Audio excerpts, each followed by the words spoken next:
An elderly couple argued as usual, the wife urging her husband to get a massage, while he stubbornly refused, blaming his poor health. Ignoring his protests, she told the staff to take him in and promised to take responsibility. Reluctantly, an employee dragged the old man away as he kicked, shouted, and cursed. Embarrassed, the wife apologized, calling him a grumpy child, and asked the staff to be gentle. The worker nodded and led him inside. The employee reported to Kang Tae-han, who instructed him to lay the old man on the bed. As he tried to help, the old man growled, "Stay away from my legs." Approaching, Tae-han sensed something unusual. Anger and tension concentrated in the man's head and heart. Irritated by Tae-han's calm demeanor, the old man snapped, grabbed the employee's hair, and shouted that he wasn't a joke just because his wife ignored him. The employee yelped, begging to be let go. Calmly, Tae-han pressed a finger to the old man's body, and instantly his rage vanished. Startled, the man asked what he'd done. Tae-han replied casually, "It's just beginning." Outside, the old woman noticed the shouting had stopped. Moments later, her husband emerged, radiating energy, looking younger and vibrant. Stunned, she heard him ask why she hid in such a great place from him. He smiled, called her his lovely baby, and lifted her onto his shoulder, leaving her blushing in surprise. Tae-han watched the couple from a distance, quietly pleased to see them getting along. The old man noticed and approached him, commenting how Tae-han now looked like any other young man, so different from the divine aura he'd radiated during a massage. Tae-han smiled to himself. Divine? Far from it. In his past life, he was no celestial being, but the feared, heavenly demon of the hidden martial world. Once just a college student, he had stumbled into that ruthless realm, clawed his way to the top with demonic powers, and fought endlessly until no one could challenge him. Just as suddenly as he had entered that forgotten world, Tae-han was pulled back to the present. Standing on familiar streets in South Korea, he realized he was home, but nothing felt quite right. Lost in thought, an elderly woman shoved past him to board a bus, snapping for him to move. Before he could react, a stranger grabbed his shirt and impatiently tapped his student ID on the card reader for him. Tae-han couldn't help but laugh inside. Once feared across the martial world, now he couldn't even ride a bus on his own. Stepping off the bus, Tae-han told himself that even without his inner power, he could rebuild it. This modern world was peaceful, nothing like the past where thousands hunted him. Then a message popped up from Hyun, the living sage, offering a part-time job as a masseur. Tae-han hesitated. Massage? That seemed strange. He remembered Hyun from college, both in physical education, but the idea felt odd. He joked back, asking if massages were only for blind people. Hyun teased back with the same joke, making Tae-han laugh. The thought of the heavenly demon doing massages was hilarious to anyone from the Central Plains. Still, he decided to consider it. Then Hyun's next message was serious, asking when Tae-han would pay rent or face eviction. That finally got Tae-han to reply, "When can I start?" Under the blazing sun, Tae-han stood still, feeling the true burn of heat for the first time since becoming a heavenly demon. His inner energy had always protected him from such sensations, but now with a long journey ahead, he couldn't waste a moment. Time was against him. Without hesitation, he prepared to rely on his martial arts and push forward. Using his martial skills, Tae-han sprinted through the streets until he reached the massage center, his legs trembling from the intense run. He realized his powers were limited in this world. Just then, his old friend Choi Song-yeon teased him for arriving early, something rare for Tae-han. Their playful banter, unchanged after 60 years, filled the air. Bowing respectfully, Tae-han greeted him, and Song-yeon joked about wanting to punch him, warning him not to mess up or face trouble. Tae-han nodded, understanding the stakes. Song-yeon took Tae-han inside, telling him to wait while he ran some errands. He joked Tae-han was lucky to get the job since staff were short, and he had planned to keep the perks for himself. When the boss arrived, he greeted them and eyed Tae-han skeptically, calling him frail. Song-yeon defended Tae-han, saying he passed certification on his first try and was the best among peers. The boss warned that failure meant instant firing. Song-yeon thanked him, even jokingly declaring his love. Tae-han realized Song-yeon had reached out knowing he couldn't even afford rent, still warm-hearted after all these years. Song-yeon lied, saying the boss liked Tae-han thanks to him, and Tae-han gratefully accepted. Noticing Tae-han's politeness, Song-yeon shrugged it off and offered a quick tour. He told him employees could use the sauna and spa for free when no customers were around. Pointing to a gloomy man, he warned Tae-han to be ready for tough clients, mostly tired office workers, and to avoid getting too friendly with buddy talk. In the sauna, a stressed man sat alone, his head pounding from work and endless drinking. Exhausted and worn out, he felt like he was burning out fast. Just as he thought about quitting, a massage sign caught his eye. Desperate for relief, he decided to try it, figuring a spa massage might ease his pain. Despite the headache, he agreed to let someone help. While doing laundry, Tae-han reflected on never expecting to use his Murim skills like this. The boss appeared, asking about Song-yeon. Tae-han said his friend was in the restroom with a stomachache. The boss grew suspicious, checked Tae-han's name and massage certification, and worried Song-yeon might have brought in someone shady. Just then, a customer rang the bell. Rare and tricky clients made the boss nervous, so he told Tae-han to handle it, but warned he'd step in if anything went wrong after payment. Tae-han greeted the impatient man, quickly sizing him up. He spotted spinal imbalance and poor circulation. No wonder the man felt tired and sleepless despite drinking often. The customer was shocked, wondering if this was a fortune teller. Taehan asked him to show his back, then pressed with skillful fingers. The pain vanished instantly. As he massaged deeper, the man flinched. Taehan guessed it was either too much martial arts strain or too much greasy food and alcohol. Taehan revealed the real problem. Fat was choking the man's organs and his body was crying out for help. The customer admitted the massage hurt, but said he never had time to exercise. Taehan pressed harder, causing pain, the necessary price for years of abuse. The man screamed, then plunged into water. When he surfaced, he found himself in a Maldives-like paradise. Taehan, now a waiter, greeted him with premium liquor. The man's face lit up, and after one sip, he felt completely refreshed. Back at the massage center, Taehan asked if the man felt better. The customer wondered if the Maldives scene was just a dream. Taehan told him to lie down again and placed a hand on his abdomen. He sensed the man's kai. The vital energy was blocked, not gone. Taehan explained the real problem wasn't just the man's fault and said only a special technique could heal him. Taehan started the suction of stars technique, pressing hard on the man's abdomen. Pain hit first and relief flooded in, and the customer began to feel better. After the massage session ended, Taehan stepped out of the room. His manager approached and asked if everything went smoothly, wondering if there had been any issues since it was Taehan's first time. Taehan assured him that everything was totally fine. Suddenly, an announcement echoed through the area stating that the plane to the massage parlor had now arrived. Hearing this, the manager was shocked. He stared around in confusion and muttered how the place was supposed to be a sauna, not an airport. Just then, the customer exited the massage room wearing a vacation outfit and pulling a suitcase. The manager, overwhelmed by disbelief, watched silently. The customer called out to the manager, who nervously responded, stumbling over his words, asking if the massage had been comfortable. The customer bowed and expressed that it was great, saying it felt like he had just returned from a month-long vacation, even though he had never been on one. It was the most refreshing experience of his life. He then thanked Taehan deeply and asked the manager for the name of the master, referring to Taehan. Still confused, the manager wondered how the sauna had turned into an airport. When he asked the customer why he wanted Taehan's name, the customer said it was for booking purposes. He wanted to reserve the longest and most expensive 10-session course right away. The place slowly returned to normal. All of it had been the result of Taehan's massage technique. Alone with his thoughts, Taehan reflected that he never expected to use the demonic energy he had absorbed from martial artists here. He realized that if he could succeed in bringing life energy into this place, he could purify it and make it his own. But he had to act fast. If delayed, he risked falling into demonic possession. He sat down and began practicing his technique. It was noted that ever since returning from the martial world, Kang Taehan had been talking to himself more, much like how elderly people often do. In fact, he was old enough to be called elder brother even at a senior center. Taehan continued to mutter to himself, saying that it was dizzying to practice breathing exercises after such a long time. His body trembled, and he noted that if he had delayed any further, he might have lost consciousness. He needed to absorb the required energy quickly and dispel the murky one. After successfully removing the murky energy, he began gathering only the pure essence. His energy merged seamlessly with it. As purple aura emitted from his body, he absorbed the energy and finished his practice. He noted that his internal energy had doubled, calling it a significant achievement. Gaining energy and earning money simultaneously, he wondered if it was fate. Still, he needed to go to the mountains to eliminate the little murky energy that remained. He reminded himself to thank his friend once again. At that moment, Sangyun appeared and called out to him. Seeing him, Taehan thought, so he's here. Sangyun told him that the manager had been calling him. Taehan replied that he would go later, but Sangyun insisted, explaining that it was urgent. Just then, the manager arrived and asked Taehan if he could give a massage to a couple who had come in for neck and shoulder therapy. Sangyun assured the manager not to worry, promising to teach Taehan everything properly. The manager smiled, calling Sangyun the charming little rascal, and asked him to take good care of things. Sangyun playfully objected but accepted the task. Both of them greeted the customers. Sangyun told Taehan not to worry and to just follow his lead. The customers looked at them and scoffed, wondering why they were sent two skinny guys when they had asked for a refreshing massage. The lady commented that they looked so weak. Did they even have any strength? Sangyun laughed nervously and said he would do his best. The lady snapped back, saying it looked like a cat was giving the massage.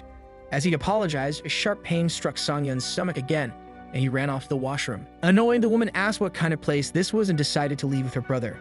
Hearing her say brother, Taehan was surprised, recalling that the manager had said they were a couple. By then, Taehan had already started massaging the man. The man felt immense relief. Though the request was for a neck and shoulder massage, Taehan worked on the root causes instead. He stimulated the middle epigastric point, the point of water, the heavenly pillar point, and the great transverse point. His power generated heat in the man's body. Worried, the woman panicked at the sight of her brother's body heating up. Taehan calmly explained that she too needed treatment at the root level. Noting her strong vitality, he promised to finish quickly. Shortly afterward, Sang-yeon returned from the washroom and was shocked to find that the previous customers were now two completely different people, fit and healthy in appearance. But they were the same siblings, transformed thanks to Taehan's massage technique. They decided to head to a Chinese restaurant for some noodles. Hearing this, Taehan thought to himself that he should have gone to eat hand-pulled noodles right after returning, but had forgotten. He now resolved to go after work. Meanwhile, Sang-yeon looked around in confusion, wondering where the previous customers had gone. After the siblings left, the manager called out to Taehan. As Sang-yeon bowed Taehan's head, he nervously asked if a complaint had been filed about the massage earlier and apologized for not paying enough attention. But the manager stopped him and said how dare he casually touch Taehan's precious body. He asked him to stay away from Taehan. The manager explained that the customers earlier had been asking for Taehan's name, took business cards, and seemed ready to become regular clients. Sang-yeon was shocked. The manager handed an envelope to Taehan, saying that he had been worried since it was his first day, but he had done well. It was a performance bonus. Though Taehan expected to receive his salary at the end of the month, the manager wanted to reward his great performance on the very first day and encouraged him to keep it up. Sang-yeon asked Taehan when he had even practiced massage so well. Taehan thanked them both sincerely. In his mind, he felt relieved that everything was going well. He thought about how he had used studying as an excuse before going to the martial world. Now with his earnings, he could even afford to buy a gift. He hoped things would continue smoothly. He had no need to worry. His father would always remain the strong figure he had always known. The scene shifted to his father's restaurant. As he worked, his father recalled the words Taehan once told him, that if he kept straining his shoulders, it would affect not just the business, but his daily life too. As a doctor, Taehan had advised him to stop pulling noodles. But his father brushed the advice off, telling himself that a doctor didn't know his body better than he did. He believed he could continue for a while longer. Saying this, he began kneading the dough again, but suddenly, he felt a sharp pull in his shoulder. His father looked at his own shoulders and sighed, calling them oblivious. He quietly told himself to hold on just one more year. He needed to keep earning until his son graduated from college. The burden weighed heavily on his shoulders. With a deep sigh, he wondered about Taehan's tuition and what he should do. At that moment, Taehan placed a hand on his father's shoulder and called out to him.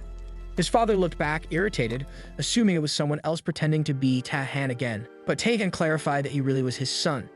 His father asked why he had come without calling and said it had been a while. Taehan responded that he just wanted to see him and ask if he had been doing well. Hearing this, his father was puzzled.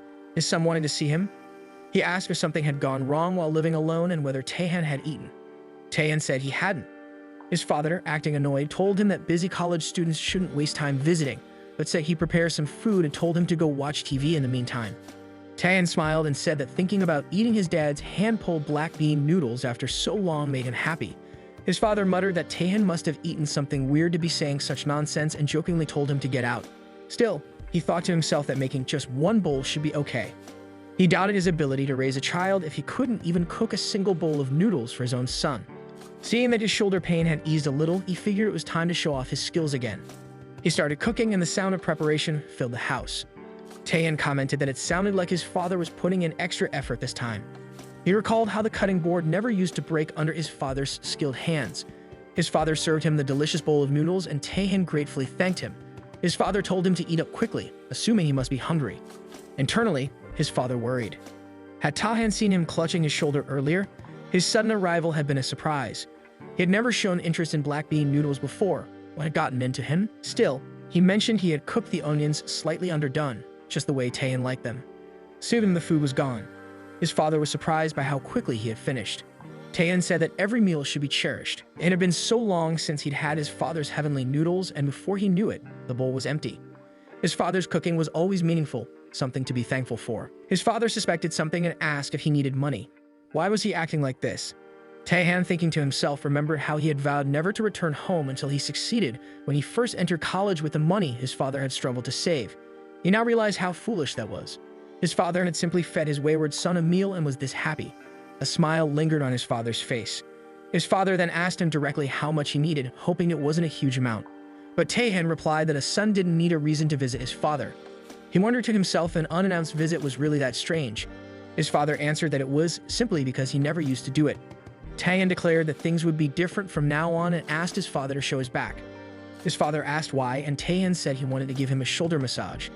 As he sat in the chair, his father clarified that he wouldn't be held responsible for any guarantees, illegal loans, or borrowed money. Taehan reassured him there was nothing to worry about. His father agreed, saying they'd see if he could warm him up. As Taehan placed his hands on his father's shoulders, he thought about how years of relentless work in the kitchen had toughened his father's body. but the lack of proper rest had drained him completely. It felt like his father was wearing rusty armor all the time, holding on alone for years while raising him. With that, he began the massage. Suddenly, his father imagined himself on a plane and asked where they were. Taehyun said they were now 3,500 meters above the earth. He suggested a refreshing skydive. Nervous, his father protested, saying he wasn't ready. But Taehyun ignored him and pushed him out, saying the pain would be momentary. In midair, his father cursed him and wondered if this was how his life would end. Was he heading to heaven? Meanwhile, Taehyun reflected that it was only after entering the martial world that he truly understood how hard it was to be responsible for someone else. That experience had helped him grow. Now it was his father's turn to live for himself. Just then, two wings sprouted from his father's back. He was shocked, wondering where they came from. Was it all a dream? Even so, it was a good dream. Back in the room, the massage was complete. Taehyun asked if it felt refreshing. His father remembered that Taehyun had once said he learned massage in his department. Dust floated in the air. Taehyun said yes and told him to ask whenever he needed it. He would fulfill his duties as a son. His father thanked him. He asked if massages were usually this effective. Taehyun replied that fortunately his father's body responded well to them. Then he noticed the car had arrived. It was time to leave. He said he would return soon for another massage and that he would only accept his father's hand-pulled noodles as payment. With that, he walked away. His father, watching him go, thought about how his son was busy with studies, yet still came all this way just to give him a massage and leave. It felt like just yesterday when Taehyun used to complain about the greasy smell of his clothes. He had grown up. The next morning, Taehyun returned to the massage center. The manager asked if he had rested well. A lot of customers were waiting, all requesting Mr. Taehyun. They had begged so much that the manager booked all of them. Taehyun calmly said he was ready and headed off to work. Just then, the manager called him back. Taehyun asked if there was anything else. The manager said he heard from Sonyeon that things had been tough for him. He then proposed they try to make some serious money together. In a quiet moment, Taehyun sat with the manager, offering a cup of tea. He had selected the tea leaves specifically to suit the manager's constitution. Though surprised at the choice of green tea and carrying a tea set into his sauna, the manager still expressed his gratitude. Their conversation shifted to business. The manager brought up Taehyun's salary, suggesting it was far too low for someone with his skills. Though Taehyun admitted he never felt it was lacking, the manager insisted it was indeed insufficient. He had been planning a premium massage course centered entirely around Taehyun, recognizing the growing demand. Despite Taehyun's short time in the facility, most of the client calls were now for him. Taehyun thanked him and the manager shared more details. The new exclusive Kang Taehyun VIP massage course would be priced at 200,000 won, a premium rate with a lucrative profit-sharing structure. Taehyun would receive 7% guaranteeing top-tier industry treatment. Taehyun quickly calculated minus 14,000 won per hour could multiply fiffold, earning 1,000,000 won in a day. Confident in both the product and his own business sense, the manager believed in the venture. Still seeing no reaction from Taehyun, the manager asked if he was unsatisfied with the terms. But Taehyun assured him he was more than happy. His only concern was managing studies once the semester began. The manager laughed, promising to adjust appointment times to fit Taehyun's schedule. In a world filled with exploiters targeting young workers, Taehyun felt fortunate to be treated so well. He looked forward to working together. The manager, thrilled, toasted to their partnership, proud of his faith in Taehyun. His worries now gone, the incentives alone were enough to satisfy him. As he sipped the tea, something strange happened. The manager suddenly found himself sitting by a river in a serene forest. Startled, he questioned where he was. Taehyun calmly asked if the tea suited his taste. Each person's body required different tea leaves, and for Manager Hwang, this blend was most suitable. The manager was shocked. How had Taehyun known his constitution? Taehyun replied that any good master would know. Laughing, the manager dismissed it as a joke, but then admitted that with Taehyun, nothing seemed impossible. He took another sip and once again found himself in that forest. Then he remembered the new massage course started today. He had subtly spread the word and someone had already booked a session. If not, he would have reverted to regular pricing. When asked who it was, the manager revealed it was the very first guest Taehyun had ever served, a corporate worker who came in with a hangover. That young man, Deputy Nam, was now seen enthusiastically telling his boss they were about to experience heaven. His boss, skeptical, questioned the decision to visit a sauna for entertainment. A flashback revealed that some days earlier, Deputy Nam had presented a pitch that impressed everyone, but doubts were raised. Wasn't he scheduled to sign with another company? Others pointed out how his health had declined, rushing to close the contract. The competing firm had even offered 70-year-old ginseng. Many believed Deputy Nam was being shortchanged. Still, his boss acknowledged the passion he showed, reminding him that if the contract failed, all that enthusiasm would be wasted. Did he feel confident? Inside, Nam felt this was his one chance to prove himself. Ever since receiving a massage from Master Kang, he had mustered the courage to move beyond just being a drinking proxy. Determined, he bowed deeply and promised to bring back the contract no matter what. The room filled with applause. Afterward, Nam approached Mr. Kim, suggesting a drink of makgeolli to continue talks. But Mr. Kim declined, feeling unwell and uninterested. Nam sensed something was off. Could the rumors be true? Had Mr. Kim already switched to another supplier? Mr. Kim confirmed he had been feeling drained and heavy lately. He told Nam to go home and promised to call once he felt better. Observing Mr. Kim's pale complexion, Nam believed the excuse was genuine. But if he left now, everything would be over. He needed to change the outcome. Summoning courage, he told Mr. Kim he knew a way to boost his energy. Back in the sauna, Taehan welcomed them. Mr. Kim scoffed at the idea of regaining strength at his simple massage place. But Nam assured him it was incredibly difficult to even secure a reservation. Mr. Kim, never having received such treatment in his life, questioned if a small massage center was truly the right place for someone of his stature. Taehan feared he may have just been blacklisted, but he couldn't back down now. Nam pleaded with his director to give it a try, grabbing his hand and insisting the massage was perfect for those low on energy but unable to express it. Mr. Kim, startled, demanded to know if Nam had taken money from the masseur. Ignoring the accusation, Nam asked Taehan to take care of his guest. He trusted Master Kang fully and called him a benefactor who had paved a path of flowers in his life. Reluctantly, Mr. Kim lay down for the massage. He scoffed that one could judge a company by the quality of their instincts and that perhaps this would be the end of his partnership with Nam. Taehan noted that Mr. Kim's body was filled with murky energy, clouding both his body and mind. He explained that the director had reached a state where he could no longer function properly. Mr. Kim, already irritable, lashed out, saying he didn't need more negativity. But Taehan reassured him he would restore clarity. He began by hitting 2 fingers against Mr. Kim's belly, causing pain and offense. But it was necessary to correct the body's internal flow before removing the bad energy. Almost instantly, Mr. Kim felt his stomach relax. With that, the real massage began. Taehan warned it might hurt. Mr. Kim asked if he'd go easier if he complained, but Taehan admitted that might not be possible. He applied pressure to Mr. Kim's throat, preventing him from speaking. It wasn't out of malice, just to prevent complaints about noise. The voice would return soon. Inside, Mr. Kim panicked. Had he just gotten involved with a madman? Was Nam using this as some form of threat? Why couldn't he speak? He was terrified. But Taehan urged him to endure. Pain was part of youth. While Mr. Kim struggled to stay composed, no sound escaped the massage room. The manager, hearing nothing, believed everything was going smoothly and the client was content. Meanwhile, Nam grinned silently. The pain was real, but also refreshing. Eventually, it just felt invigorating. Seeing Nam smile, Mr. Kim scolded him to stay quiet and lie down. Taehan, deep in thought, considered how few jobs allowed one to accumulate both wealth and inner strength. Unlike the martial world, here he could benefit himself while also helping others. The scene then shifted to Taehan's father's restaurant. Loyal customers gathered, joking they hadn't tasted his hand-pulled noodles in ages. They asked if he was still alive, as he had closed the shop due to shoulder pain. Taehan's father revealed that his son had given him an extraordinary massage that completely healed his shoulder. The others were skeptical. How could a massage cure something even surgery couldn't? Offended, the father insisted he was telling the truth. A young man nearby, browsing his phone, had come expecting disappointment. Rumors had claimed the place had lost its original spirit. But now, seeing the revival sparked by his son's love and healing touch, he was moved. He uploaded a photo of the noodles on Instagram. Within moments, comments poured in, everyone admiring how delicious the dish looked. Outside the room, Deputy Nam waited, glancing toward the door with growing concern. He wondered if the director was still not done. Truly, no one could match Master Kang's skill. Yet a thought crossed his mind. What if the director was even more upset because the massage wasn't what he had expected? Moments later, Mr. Kim emerged. Deputy Nam immediately asked if the massage was alright for him. Mr. Kim first shot him a sharp look, but then burst into joyful laughter. He exclaimed how Deputy Nam should have told him about this place sooner. His head and body felt clearer than ever. He laughed heartily, visibly refreshed. Deputy Nam shared in the laughter and expressed his relief that Mr. Kim liked it. He then brought up the contract, but before the topic could be pursued, Mr. Kim ran straight to the manager, excitedly asking for a reservation for Master Kang. He needed one as soon as possible. The manager informed him that the current month was fully booked and the next available slots were from the following month. Mr. Kim then asked if a double or even a triple booking could help move him up the queue. The manager, although sympathetic, regretfully explained that there were no openings.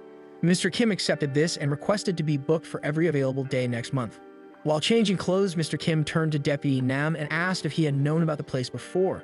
He jokingly said that even poop could be used as medicine, and he never imagined Deputy Nam would help him relieve years of fatigue. Deputy Nam laughed, honored to be even a little help to the manager. Mr. Kim smiled, expressing how he couldn't wait for next month. As they walked out, Deputy Nam had a thought. Mr. Kim's foul mouth hadn't changed. He silently wished they could stop talking about massages and start discussing the contract. He then carefully asked when he might hear the director's opinion on the contract. He suggested that if given time until the next massage appointment to review it, he'd bring Mr. Kim here again. But Mr. Kim rejected the idea immediately, startling Deputy Nam.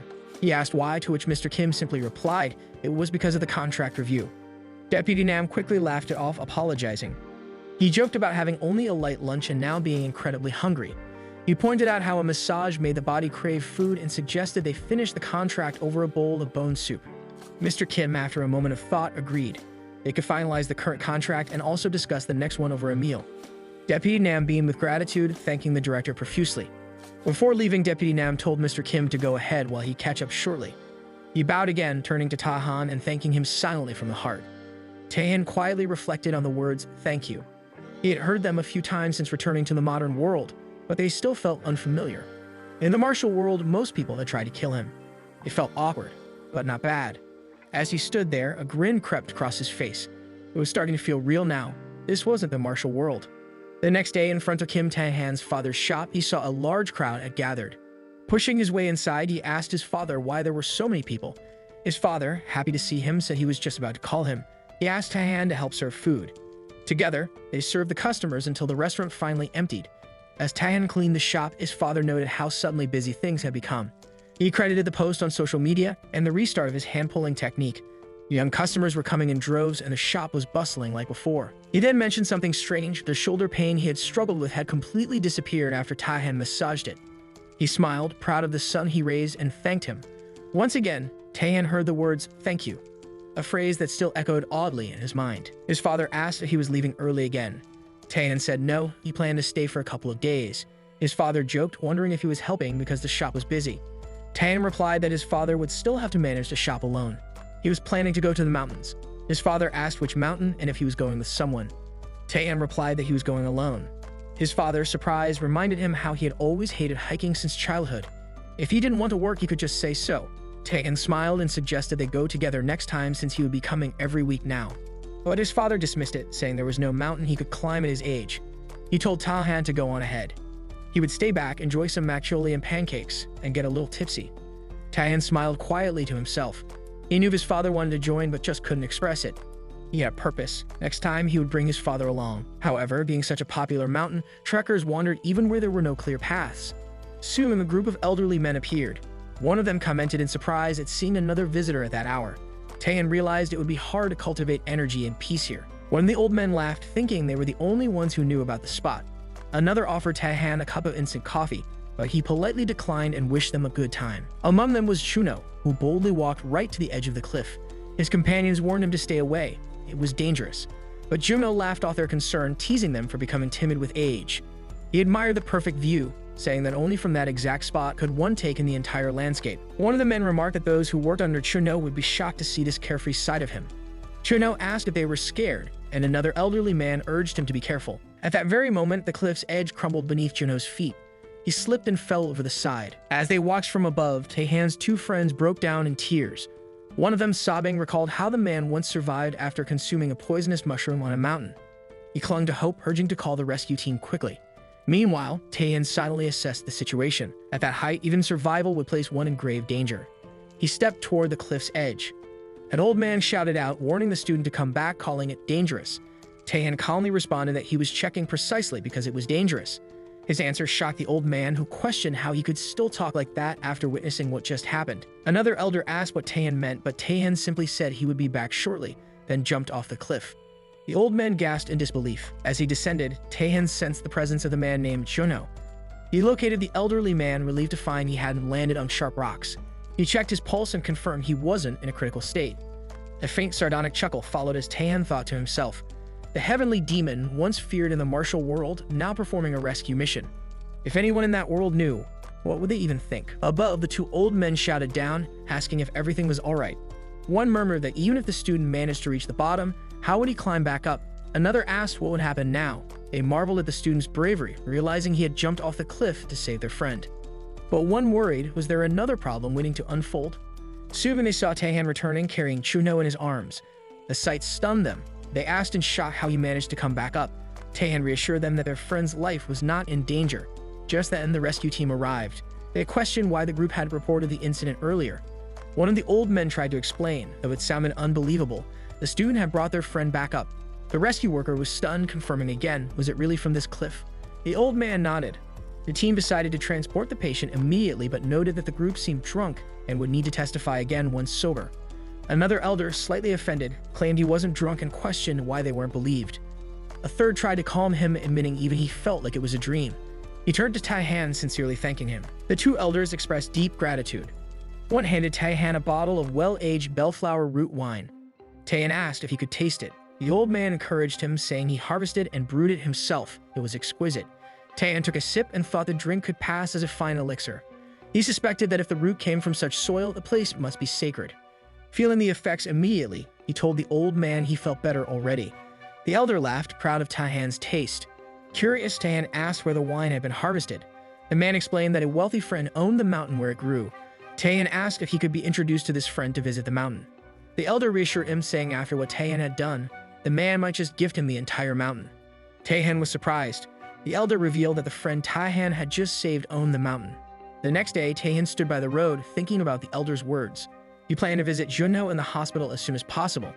At least Juno would get to see his lifesaver again. Tai-Han reflected, a lifesaver. 60 years ago, when he first entered the martial world, people mocked and questioned him. They doubted his origin and even suspected him of being from the demon sect due to his strange attire. Back then, he was frail and desperate. He stumbled into a village barely conscious, begging for water, unable to speak or hold on any longer. Just when he thought it was the end, he felt something warm, like a mother's embrace. A woman appeared. Instead of comfort, she slapped him, blaming him for putting the village on edge. She warned him to follow her if he didn't want to get stabbed. Villagers muttered among themselves, seeing the boy as another stray. They questioned why someone kept taking in people with unclear pasts. While others turned him away, one man reached out his master. That man taught him how to survive in a world ruled by strength. When Tai-Han finally became strong enough to stand alone, his master was slain by the former heavenly demon. In the memory, his master lay dying in Tai-Han's arms. Tai-Han pleaded for him to hold on. The physician was on the way. His master, placing a hand on Tai-Han's cheek, said he was simply following the natural order of things. He reminded Tai-Han not to lose himself in revenge. That was not the lesson he had taught. He asked if Tai-Han understood. Tai-Han begged him not to speak such final words, but his master went on, urging him to use his strength to help others, just as he had once helped Tai-Han. He promised that living that way would bring companionship and warmth. Then he passed away. Tai-Han vowed to fulfill that last wish, but only after killing the Demon King. He chose the path of revenge. It was soaked in blood. He killed and killed again. Eventually, he succeeded. The martial world hailed him the new heavenly demon. The demons roared for his glory, but it was too late to live by his master's words. Then suddenly, he returned to the modern world in a youthful body and began giving massages. Yesterday's events stirred something within him.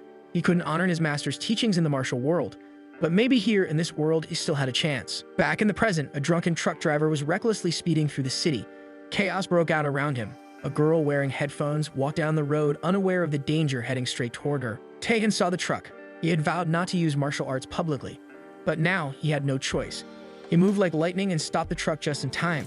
Turning to the girl, he reminded her to be careful when crossing the road. The girl thanked Tai-Han, acknowledging that his martial technique caused damage to the car, but Tai-Han casually responded that the car had simply veered on its own.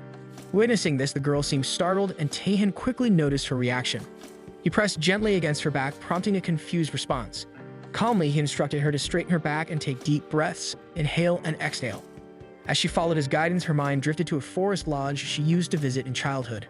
The memory brought her peace, and she allowed herself to sink into it. Snapping back to reality, she found herself in the present again. She looked at Tai-Han and expressed her gratitude, saying he had saved her and she wanted to repay him. But Tai-Han dismissed the idea, repeating that the car had veered on its own and that he needed to get to work. As he turned to leave, the girl stopped him, pulling down her mask and insisting that she wasn't a suspicious person. She reminded him that he must have seen her on TV. Tai-Han gave her a side glance, uninterested, and wondered silently who she was and how everyone might know her. The thought felt embarrassing. She hesitated, then revealed her name, Yusia, hoping he would recognize it. Tai-Han remarked that the name suited her pretty appearance, calling it a beautiful name with a lovely pronunciation. When she asked what it meant, he simply repeated that there was no need for repayment. Checking his phone, Tai-Han thought to himself that he didn't have much time. If he left now, he could still soak in the hot bath for about 20 minutes. He turned to go, but Yusia stopped him again, asking for his number. Tai-Han, slightly teasing, asked if Yusia was the name of a new religion. Offended, she demanded to know whether he would give her his number or not. Eventually, Tai-Han gave in and handed it over. Later, Taehan was seen eating with Songyun. As they sat together, Taehan's eyes caught a poster with Yusi's face on it. He kept staring. Songyun noticed and teased him, wondering if he had become a fan of Yusi again, just like before. Taehan denied it, but Songyun continued teasing. Inwardly, Taehan realized the girl wasn't lying after all. Suddenly, the TV flashed breaking sports news. The reporter spoke of Choi Tae-jun's continuous slumps and how his poor performance had led to another painful defeat for Manhwa, the Korean baseball team. Hearing this, Songyun became irritated, blaming Choi Tae-jun for the team's failure. When Taehan asked who Choi Tae-jun was, Songyun explained that he was a pitcher whose form had been off since the previous year. His injury had worsened his performance and hurt the team badly. He even warned that it was best not to talk to Tae-jun after a game and added that manager Hwang was a Hana fan. Taehan questioned why. Songyun answered with a laugh, saying it was obvious. The manager would be upset. He remembered seeing Choi Tae-jun's name in online articles. The slump began after a shoulder injury, which deeply impacted the team's performance. Taehan reflected on the situation, noting that many promising talents hit a plateau and regress. When recovery seemed impossible, they either gave up or chose the wrong path. He had seen such cases countless times in the martial world. Then he asked Songyun if they should leave since their meal was done. But Songyun hesitated, suggesting they take it slow because their boss would just put them to work if they returned early. Taehan replied that he had to leave anyway. He had a reservation coming up. Songyun called him lucky. Just then, their manager came rushing over. Songyun jokingly asked why the manager looked like he'd seen a ghost. The manager explained that someone was outside wearing a mask and sunglasses, hiding their face. He called Songyun over and mimicked a pose like a baseball player. Songyun laughed and asked if he meant a baseball player. The manager nervously agreed. Songyun started guessing names, Lee Hu, Kang Ho, Kim Seong, and dismissed the idea that a superstar would show up in a place like theirs. He insisted it was impossible and asked the manager why someone like that would come. The manager insisted he was telling the truth. Then the mysterious visitor removed his mask and sunglasses. The manager, with tears in his eyes, pleaded for their attention, saying the fate of the world depended on it. And it became clear. It was Choi Tae-jun. The scene shifted to a baseball match where the audience was growing furious with pitcher Choi Tae-jun. His pitches were failing and frustration filled the stadium. Commentators noted that Tae-jun had given up runs in 3 consecutive innings, pointing out his lack of form since the injury. They questioned whether he could escape the current situation. As Tae-jun pitched again, the batter struck hard. The commentators immediately declared it a home run. Tae-jun stood on the field, his face clouded with disappointment, confusion, and despair. Commentators announced he had now given up runs in 4 straight innings. The manager began signaling instructions to the coach. The pitching coach soon made the call. Tae-jun was being pulled early. The manager had lost patience. After the match, the team boarded a bus, heading back for more practice. Inside, some players gossiped about Tae-jun's performance. Meanwhile, Tae-jun sat quietly, thoughts racing through his mind. He cursed internally, recalling the doctor's words that his injury had fully healed, yet something still felt off in his hand. He feared demotion to the second team. Just then, his coach approached and asked if he was okay. The coach mentioned he had something to say. Tae-jun, anxious, wondered if he was about to be dropped from the team and debated whether he should beg for one last chance. But the coach simply told him there would be no practice tomorrow. Instead, he advised Tae-jun to go for a massage. Noticing his recent overexertion, the coach encouraged him to take a break and clear his mind. He handed Tae-jun a reservation card, explaining his wife had recently gone there and praised the place. It was by reservation only, and he shouldn't miss the chance. Returning to the present, Tae-jun lay in the massage room skeptical. He admitted the coach's concern had brought him here but doubted a massage could fix what even the hospital couldn't. Then, Taehan entered. He immediately observed that Tae-jun's right shoulder was in bad condition, strained from pushing his body too hard. Tae-jun was startled by his sudden analysis. Taehan questioned his mindset, believing that raw talent alone was enough to neglect proper care. He pointed out that Tae-jun's entire body's energy flow was blocked due to murky energy, built up from impatience and overwork. The stress of recovering from injury and the team's poor performance had burdened Tae-jun deeply. Taehan reminded him that resting was also a part of the process, especially at such a young age. Tae-jun's anger flared. Frustrated, he snapped at Taehan for lecturing him like a therapist and demanded he just do the massage without further commentary. Noticing his anger, Taehan realized the murky energy was harming both his body and mind. If left untreated, it could lead to joegma, a state where one's internal energy twists uncontrollably. Without hesitation, Taehan pressed specific points on Tae-jun's body, causing him sudden pain. As veins popped on Tae-jun's neck, Taehan applied more pressure. Tae-jun screamed in pain. Taehan asked if he felt refreshed. Tae-jun shouted angrily, accusing him of nearly breaking his neck and threatening legal action. But soon a shift occurred. Tae-jun suddenly noticed the pain was gone. Surprised, he said nothing, only watching Taehan closely. Taehan took his hand and warned there was still more to be done. He advised him to endure just a little longer. Taejun remained silent, processing what was happening. Taehan sensed warmth flowing through Taejun's energy lines.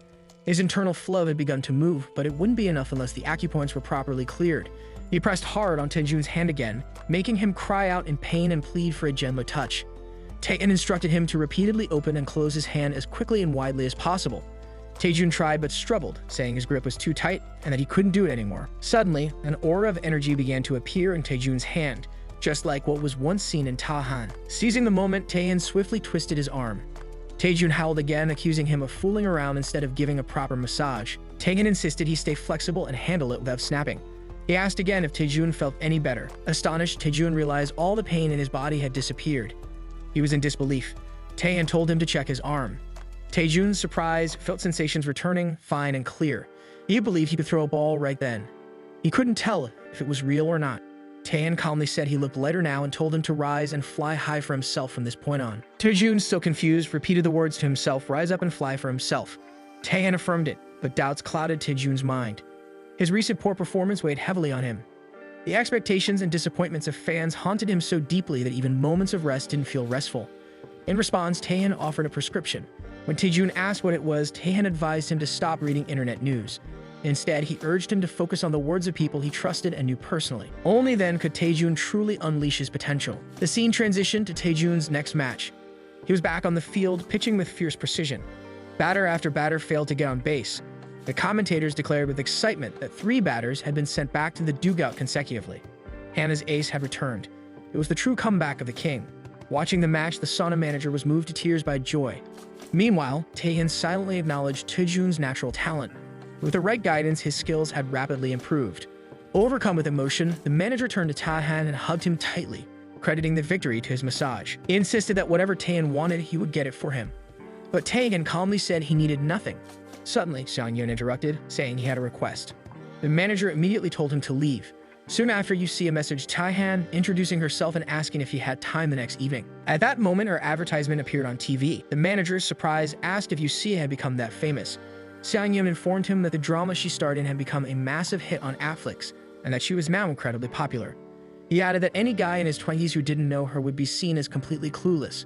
Although her looks had hinted at something special, no one had guessed she was a celebrity. Later, Taehan searched for Yusia online. Headlines revealed that her starring role had ranked #1 globally on opening day, topping charts in 42 countries. Seeing this, Taehan felt he owed her an apology for the things he had said that day. Seong-yeon, noticing Taehan's interest, teased him for fangirling. The manager giggled, calling it unexpected.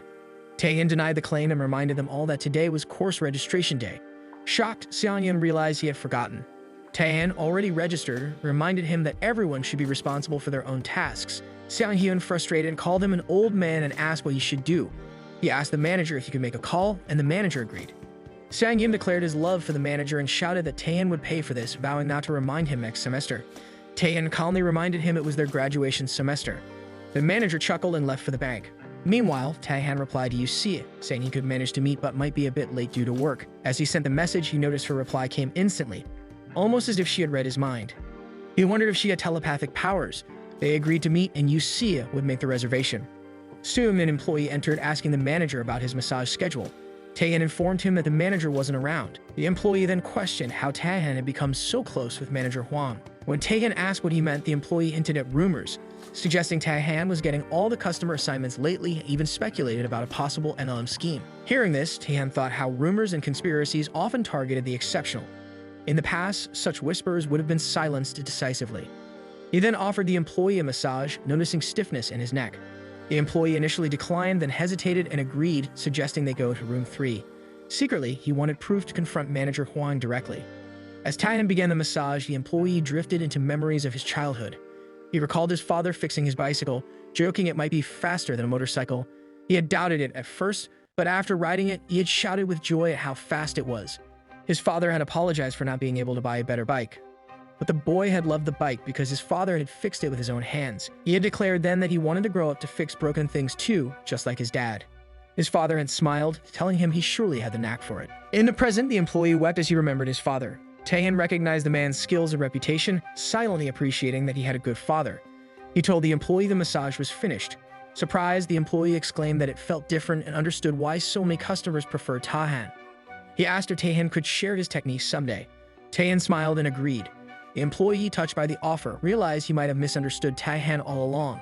He resolved to handle things better and not jump to conclusions again. Out of gratitude, the employee invited Taehan for a drink after work, but Taehan politely declined, explaining he had a prior engagement that evening. Yusi waited patiently for Taehan's arrival. Her thoughts drifted to the day of their first interaction, a memory that left her slightly disappointed.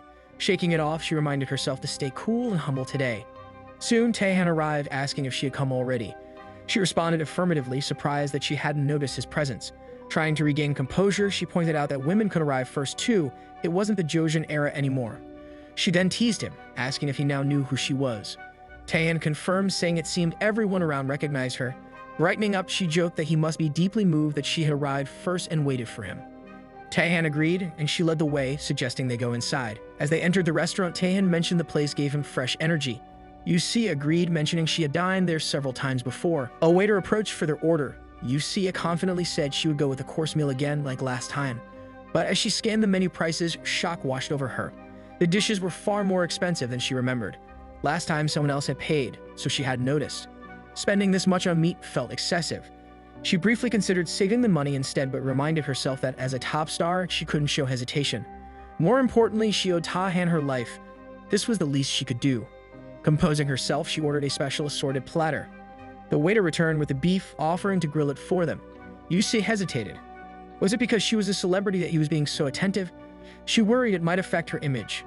Politely, she declined and offered to grill it herself. The waiter nodded and left.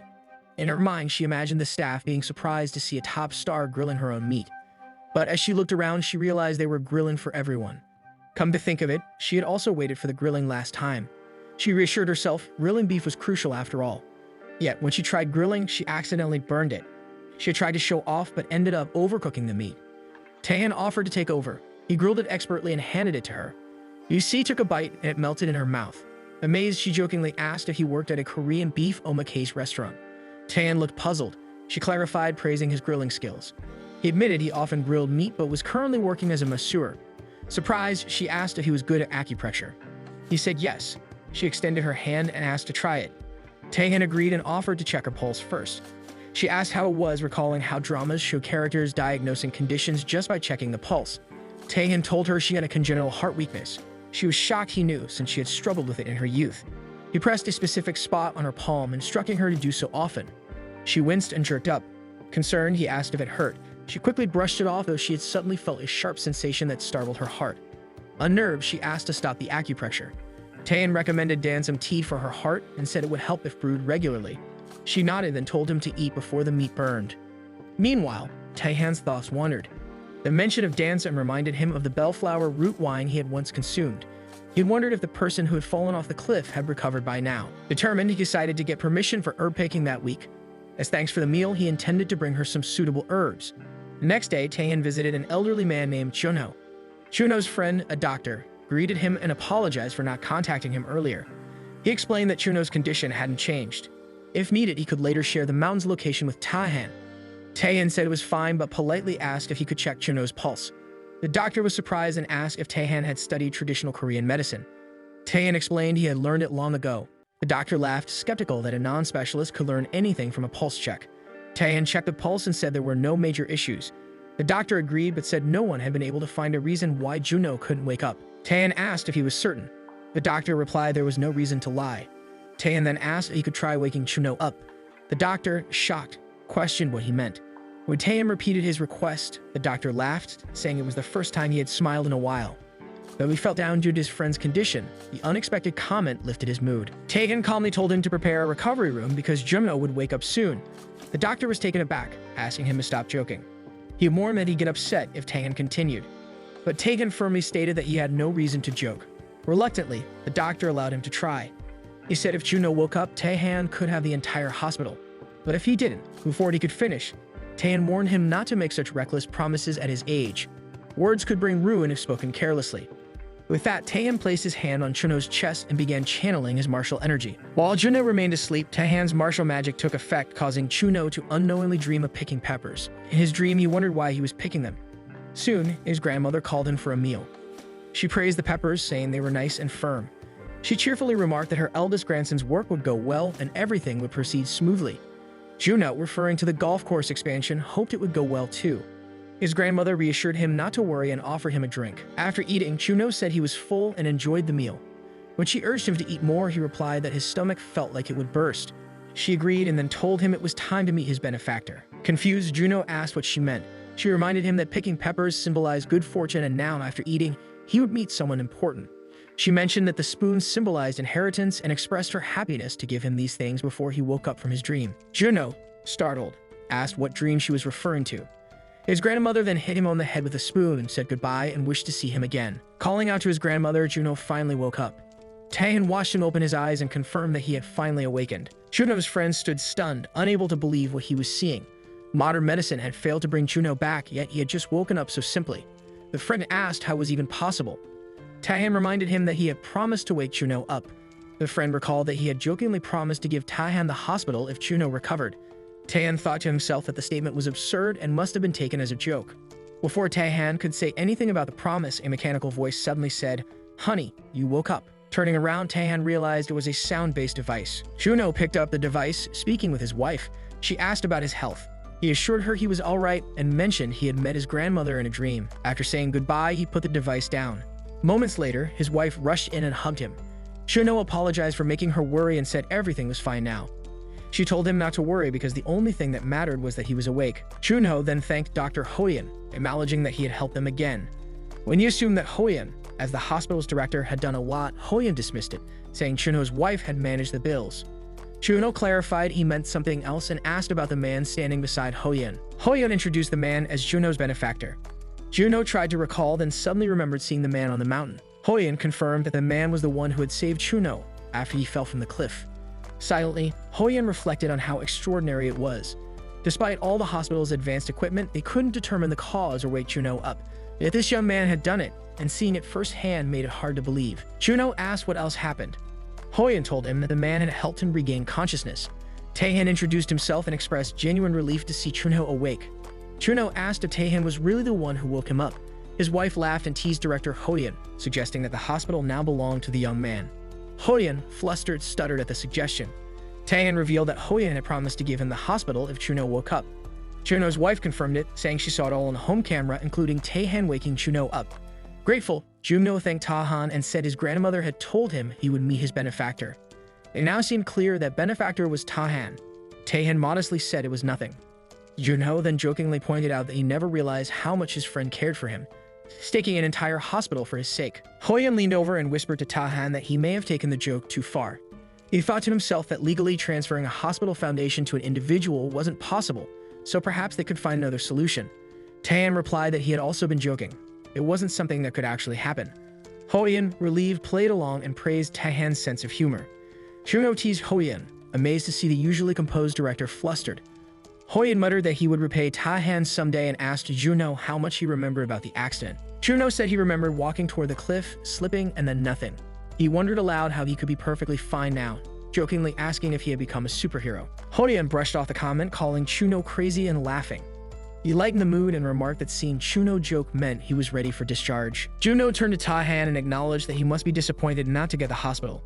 He asked if there was anything he needed and offered to help however he could. Taehan seemed surprised. Junho, expecting a request, encouraged him to be honest. If it was within his ability, he would make it happen. Hoyan whispered to Taehan again, reminding him that Junho was genuinely wealthy. He even suggested asking for a building. Junho overheard and shouted that he could hear them. Hoyan defended himself, saying it wasn't wrong.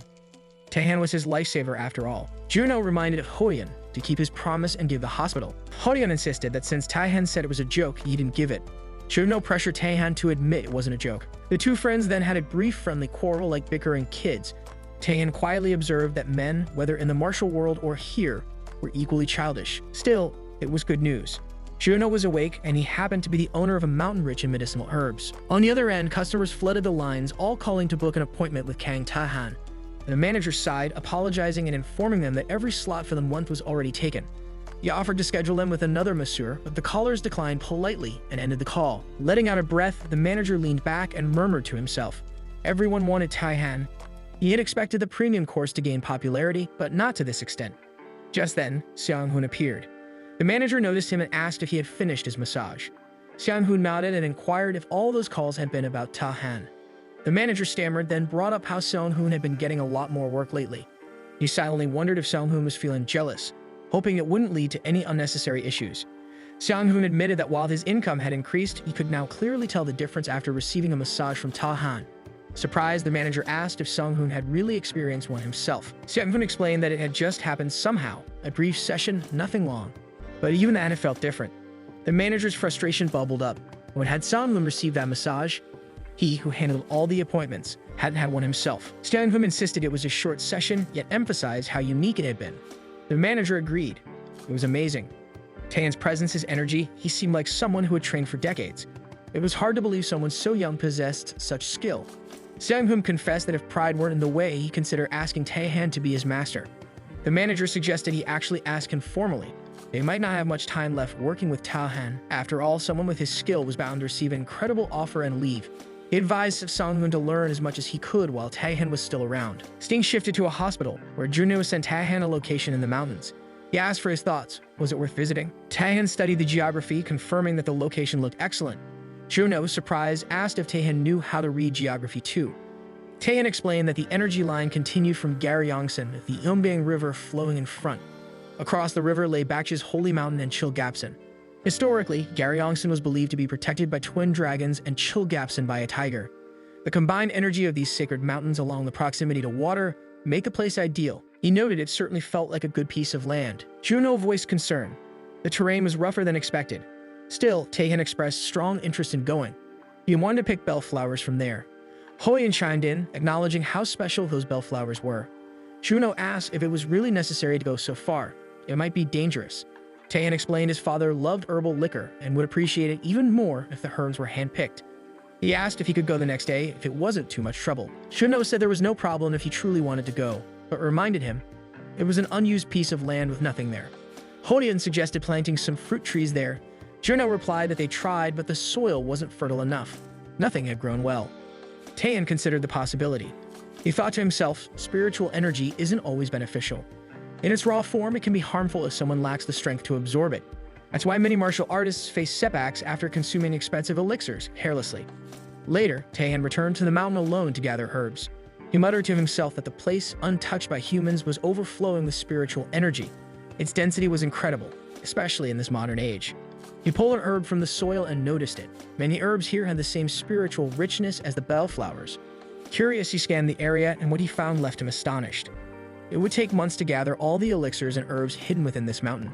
He thought to himself that leaving a place like this untouched was a stroke of enormous fortune. Then his eyes caught a peculiar glow.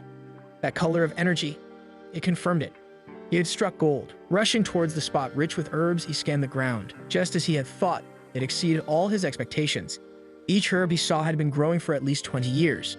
Some were even older. One was 20 and another 50. Gathering all of them in one day wasn't possible, so he decided to try picking just one. He consumed the herb and immediately felt its powerful effects. Impressed by the sudden surge of energy, his attention shifted to a cluster of red-colored herbs. But those were something else entirely. He estimated 600, maybe even 700 years old. That ginseng alone would be worth a fortune. He remembered how, in the 1980s, a 650-year-old ginseng had been sold to a major corporation chairman for 78 million won.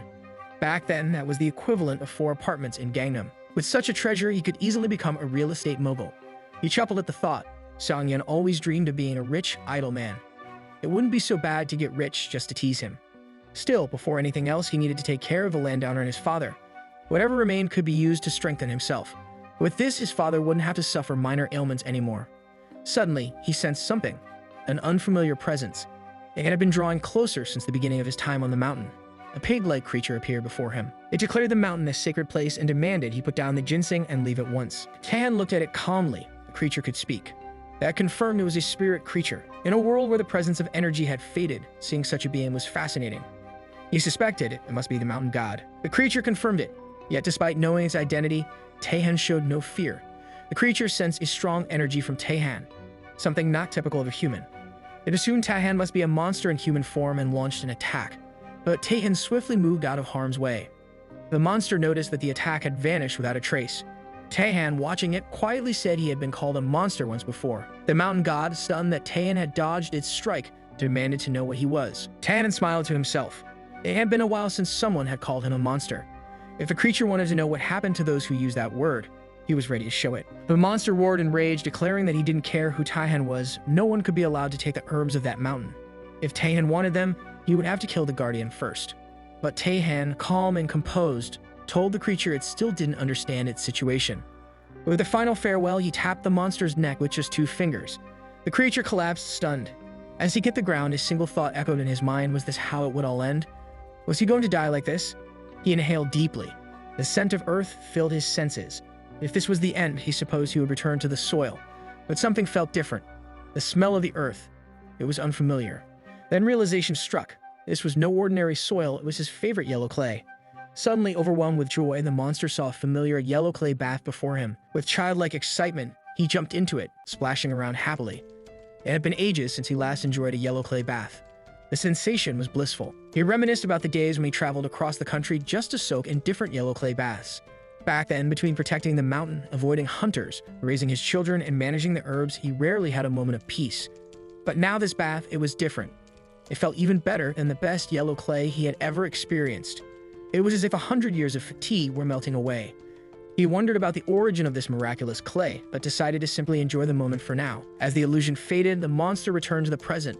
Opening his eyes, he saw Taehan sitting calmly on top of his head. Taehan instructed him to stay still, explaining that he wouldn't be able to continue the massage otherwise. Shocked, the monster realized the refreshing sensation he was experiencing wasn't from the clay, but from Taehan's massage. Suddenly, he remembered his babies. In his panic earlier, he had completely forgotten about them. Taehan stepped down and admitted that he had been tempted to kill the creature and take its inner core.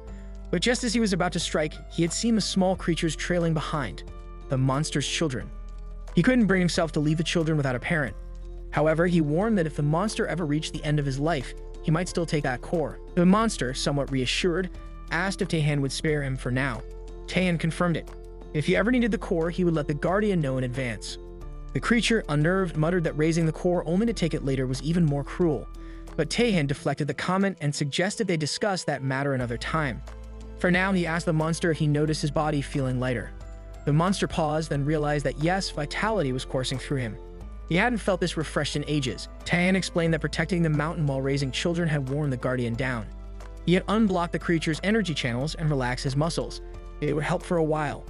When the monster asked how long a while meant, Taehan assured him that he would return once a month to give him a massage. Overwhelmed with gratitude, the monster thanked him. But Taehan had a favor to ask in return. Once a month, he wanted the monster to prepare the herbs he needed in advance. The mountain was too vast, and Taehan couldn't spare time to search for herbs every visit. A mutual exchange would benefit both of them. Concerned, the monster wondered how he would know what herbs Taehan needed. But before he could protest further, Taehan revealed that today's massage was just a taste. The monster was shocked. If that was just a sample, he was willing to fully cooperate. The scene shifted. Taehan, Sangyun, Sunghoon, and the manager were sitting together, enjoying beef soup. Sangyun thanked Taehan for the treat, but Taehan clarified. It wasn't a treat. It would be splitting the bill. Disappointed, Sangyun turned away. Then, curious, he asked when Taehan had learned those massage skills. He scolded him for being selfish, saying a best friend should have been invited along to learn. Taehan replied bluntly, Sangyun wouldn't have survived the training. Offended, Sangyun insisted he could have. He begged Taehan to tell him the source of his training. He too wanted to earn good money, but Taehan refused. Sunghoon tried a different approach. He asked if Taehan could at least give a special lecture to the staff. The manager agreed, saying that would be a great opportunity for the company and that he would handle the arrangements. Again, Taehan declined. Sangyun called him stingy, upset that Taehan wouldn't share his knowledge. Sunghoon added that even if it required expensive tuition, he'd find a way to pay. All he wanted was an introduction. But Taehan revealed the truth. His teacher was no longer alive. The manager expressed his condolences, figuring someone that skilled must have been quite old.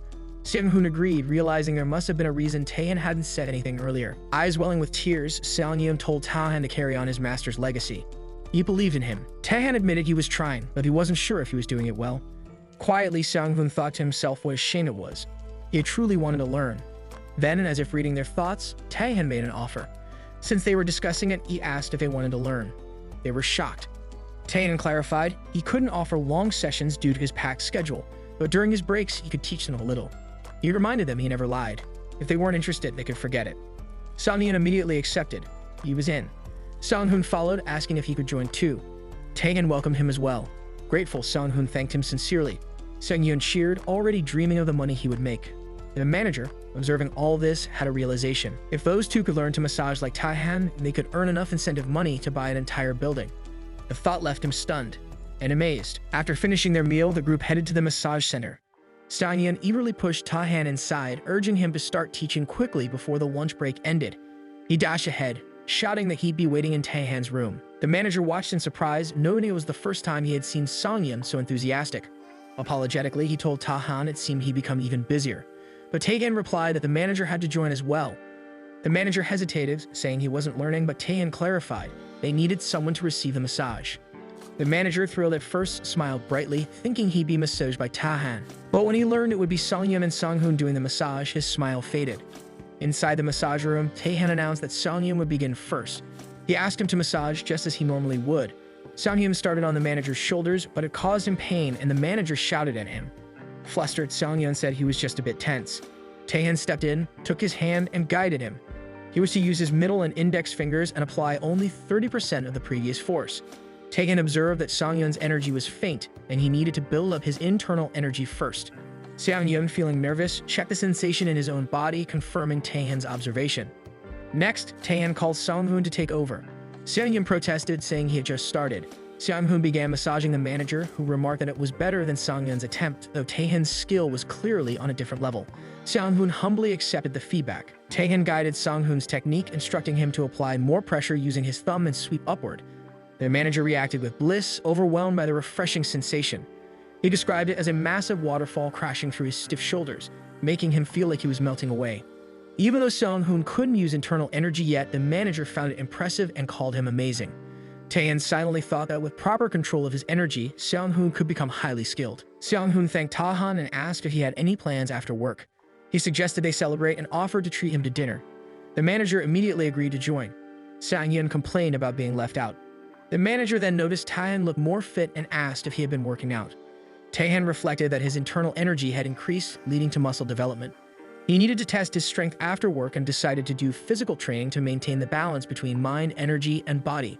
Sang-yeon teased him, asking if he had watched another martial arts film. Sang-hoon offered to reschedule the dinner if needed and requested Taehan to find time soon. Taehan agreed. Later, at a local gym, Taehan looked around, admiring the modern training ground. Though regular people couldn't match martial artists in energy, everyone trained diligently. He felt grateful for such a peaceful and spacious place. Wondering what to start with, he decided to lift weights, specifically 240 kilograms. The other gym members watched in shock, wondering if he would really attempt that much weight. One man approached him, noting he hadn't seen Taehan before and assumed he was a beginner. Concerned, he warned him about the risk of injury. Taehan calmly replied that he was already taking it easy and successfully lifted the 240 kilograms. The gym goers were stunned and excited, crowding around Taehan to ask about his diet, workout plan, and supplements. Taehan admired their energy and sincerity and decided to demonstrate each workout to them. The men lined up eagerly. Soon, a group of women approached, asking Taehan for help with machines and form correction. One teased him, saying she preferred learning from him over exchanging phone numbers. A man scoffed at them for using pink dumbbells, while one woman snapped back, saying even smelly middle-aged men should work out alone and not hit on the handsome guy. Meanwhile, Lee Dongshin, a game company programmer suffering from chronic fatigue, entered the gym. Overwhelmed by the noise, he explained to himself that his team leader had suggested exercise, though he wasn't convinced. He wondered if working out would help or worsen his fatigue. Deciding to try chest presses, he struggled with the dumbbells and got stuck. Just as he failed to lift them, Taehan stepped in and helped him. Dongshin thanked him, and Taehan calmly said he was the one who truly needed help. At the play game company, Dongshin stood anxiously as his team leader reviewed his work. The leader criticized the designs, calling them terrible, and questioned assistant manager Lee about the quality.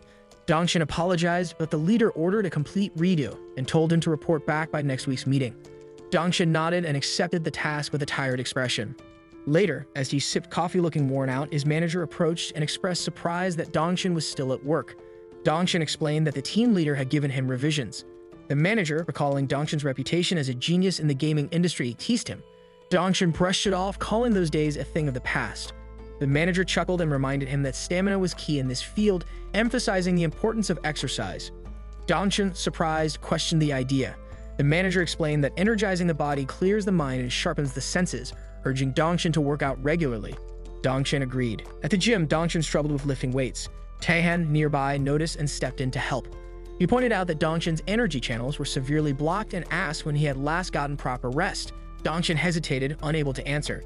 Taehan insisted that recovery was more urgent than exercise, warning him that continuing in this condition could be fatal. Dongshin, shocked, asked what he meant. Taehan told him that though this place might not be ideal, Dongshin needed rest immediately. He pressed 2 fingers to Dongshin's forehead. Suddenly, Dongshin found himself inside the very game he had been developing. Out of nowhere, a dragon attacked. Taehan appeared beside him and asked if he was alright. Dongshin recognized him from the gym and confirmed the connection. Taehan told him to focus and instructed him to break through the last pattern and deliver the final blow. As the dragon attacked again, Dongshin panicked, unsure how to defeat it. Taehan urged him to use his ultimate attack and reminded him that this was a chance to be the first to take down the boss. That statement caught Dongshin off guard. Taehan clarified, first in all servers. The words sparked something in Dongshin. Memories returned of how much he valued being first to class, first on the bus, first through the subway gate, first up the stairs. It wasn't just about being fast, but doing it effortlessly, appearing cool while staying ahead. Somewhere along the way, that spirit had faded, but now the chance to be first in clearing a server-wide boss reignited his competitive fire. This was a rare opportunity. Taehan repeated his call, be the first in all servers. Dongshin's stats surged. He shouted with determination that with his current buffs and equipment, he could do it. He repeated the phrase like a mantra. With renewed strength, he defeated the dragon and claimed his first reward. He woke up confused, asking where he was. Taehan explained that he had planned to give Dongshin a massage at his workplace, but had to unblock his energy channels immediately. He noted that Dongshin had a naturally good frame and his body must now feel refreshed. Dongshin agreed. His body did feel much lighter. Taehan, observing his eyes, said his mind seemed clearer too. Dongshin realized that for the first time, his head felt clear, like a fog had lifted. Despite sleeping and eating healthy, he had never felt this refreshed. He wondered how such a short massage could lead to such recovery and what a full session might do. Then an idea struck. This could be a new concept for an enhancement system in his game. By targeting specific body parts, players could experience greater freedom of growth. Excited, Dongshin thanked Taehan, saying all of his worries had vanished. Taehan was pleased and asked if Dongshin would implement the idea right away. Dongshin said he needed time to organize his thoughts, but Taehan stopped him. Once you know what to do, he said, you must act immediately. That's the way of a true professional. At Taehan's father's restaurant, a TV ad played showing Dongshin promoting his new game. He invited players to create specialized characters through part-specific enhancements, offering the choice to enhance any body part. He was hailed as the genius of the gaming industry. The game Massage Gate 3 topped both major app markets. Watching the ad, Taehan smiled silently. His father, watching beside him, was impressed by how fit the game developer looked. Taehan replied that it seemed Dongshin had been working out a lot. He asked his dad how his shoulder felt these days. His father shared that business had picked up, with many old regulars returning and new customers discovering them through something called Boyle's Ulster. Though if his shoulder stayed busy, it didn't hurt anymore. Taehan cautioned him not to overdo it. His father dismissed the concern, saying Taehan was nagging. Then Taehan suggested taking a day off together. His dad was surprised. Spending a day with his grown-up, busy son seemed unlikely. Taehan admitted it might not be possible every week, but he thought doing something together would be nice. He asked if there was anything his father had always wanted to try. After a pause, his dad mentioned that Mr. Choi had recently brought up golf. Embarrassed, he quickly dismissed the idea, saying it was expensive and that raising kids was pointless with all the struggles. Taehan cut in, he would play golf. He said he had plenty of money. Taehan went out again with Yusia. He casually asked her if she knew of any good places. The location they arrived at had a calm and inviting atmosphere. Yusia humbly brushed off the compliment, but deep inside, she was thrilled that her efforts had paid off. It had been a hassle to secure a reservation at such a popular spot, but she felt it was worth it. She believed she hadn't overdone it, keeping things subtle. Yusia suggested they try a famous Seoul restaurant next time. Taehan agreed, and she silently praised herself for handling it smoothly. Before the food could get cold, Taehan proposed they have a drink. He offered her tea he had made himself. Yusia thanked him sincerely. Taking a sip, she felt instantly refreshed. The scent of leaves and grass brought her a sense of calm and warmth. Taehan shared that drinking this tea brought back memories. Curious, Yusia asked how he knew so much about tea and expressed her desire to meet often so she could learn more. Encouraged, she thought to herself that she could really do this. Taehan gently responded that it wasn't necessary to go too deep into the details. He suggested simply feeling the tea as it is. While there are indeed differences when looked at deeply, he believed such analysis was unnecessary. Relaxing and enjoying it was enough. Yusia nodded, understanding, and thanked him again. She took another sip and thought to herself how wonderful it truly was. She felt motivated to learn more about tea, realizing how much better it felt with genuine appreciation. Taehan then mentioned he should pay for the tea that day. Yusia was surprised and asked why. He explained it was a token of gratitude for introducing him to such a lovely tea, but she reminded him that she had intended to reciprocate this time since he had paid the last time. Taehan replied that he didn't view today's meeting as transactional. He simply enjoyed spending time together. Surprised, Yusia repeated his words in her head and asked if he really meant it. He confirmed, stating that there was no reason to dislike having a meal and tea with a good person. Relieved and flustered, Yusia admitted she had been overthinking. She suggested he treat her today and in return proposed they go to a musical show the next day. But Taehan declined, explaining he had plans already. Worried he was rejecting her, Yusia braced herself. But Taehan clarified he was going to play golf with his father. She acknowledged the father-son appointment and was surprised. She asked if he even knew how to play golf. Taehan shared that it would be his first time and also his father's. They plan to learn together. She commented on how good their relationship must be and praised him as a dutiful son. Taehan said it was important to treat parents well while they're still around. Yusia agreed, admitting that while everyone knows that it's still hard to do. Since he had plans with his father, she let it go and suggested they go for a round of golf together next time. Taehan asked if she played golf. Internally, she panicked, realizing she had never played before. Out loud, she claimed she wasn't very good but could manage. Taehan promised to let her know when he was ready for a round. Yusia smiled and said that sounded great. But then, mentioning something urgent had come up, she wrapped up the meeting. Internally, she prepared herself for intensive golf training. The next day at the golf course, Juno and another friend who had once given Taehan bellflower drinks were already there. The man greeted Taehan warmly. Taehan responded with a smile, acknowledging President Joe, and said he had brought something for him. Curious, President Joe asked what it was. Taehan revealed it was bellflower root syrup, chosen specifically to suit President Joe's body type. Delighted, President Joe eagerly tried it. After sipping, he exclaimed that it felt like being in a Finnish sauna. He was amazed that something without ginseng could still feel so revitalizing. Taehan explained it was good for relieving fatigue and encouraged him to drink it regularly to replenish energy. President Joe thanked him sincerely. He then looked at the man next to Taehan and asked if he was Taehan's father. Taehan confirmed it. His father introduced himself as Kang Hoyen and expressed hope that his son hadn't troubled President Joe with any unreasonable requests. President Joe reassured him that he had been thrilled when Taehan contacted him. He noted the resemblance between father and son and praised their shared handsomeness.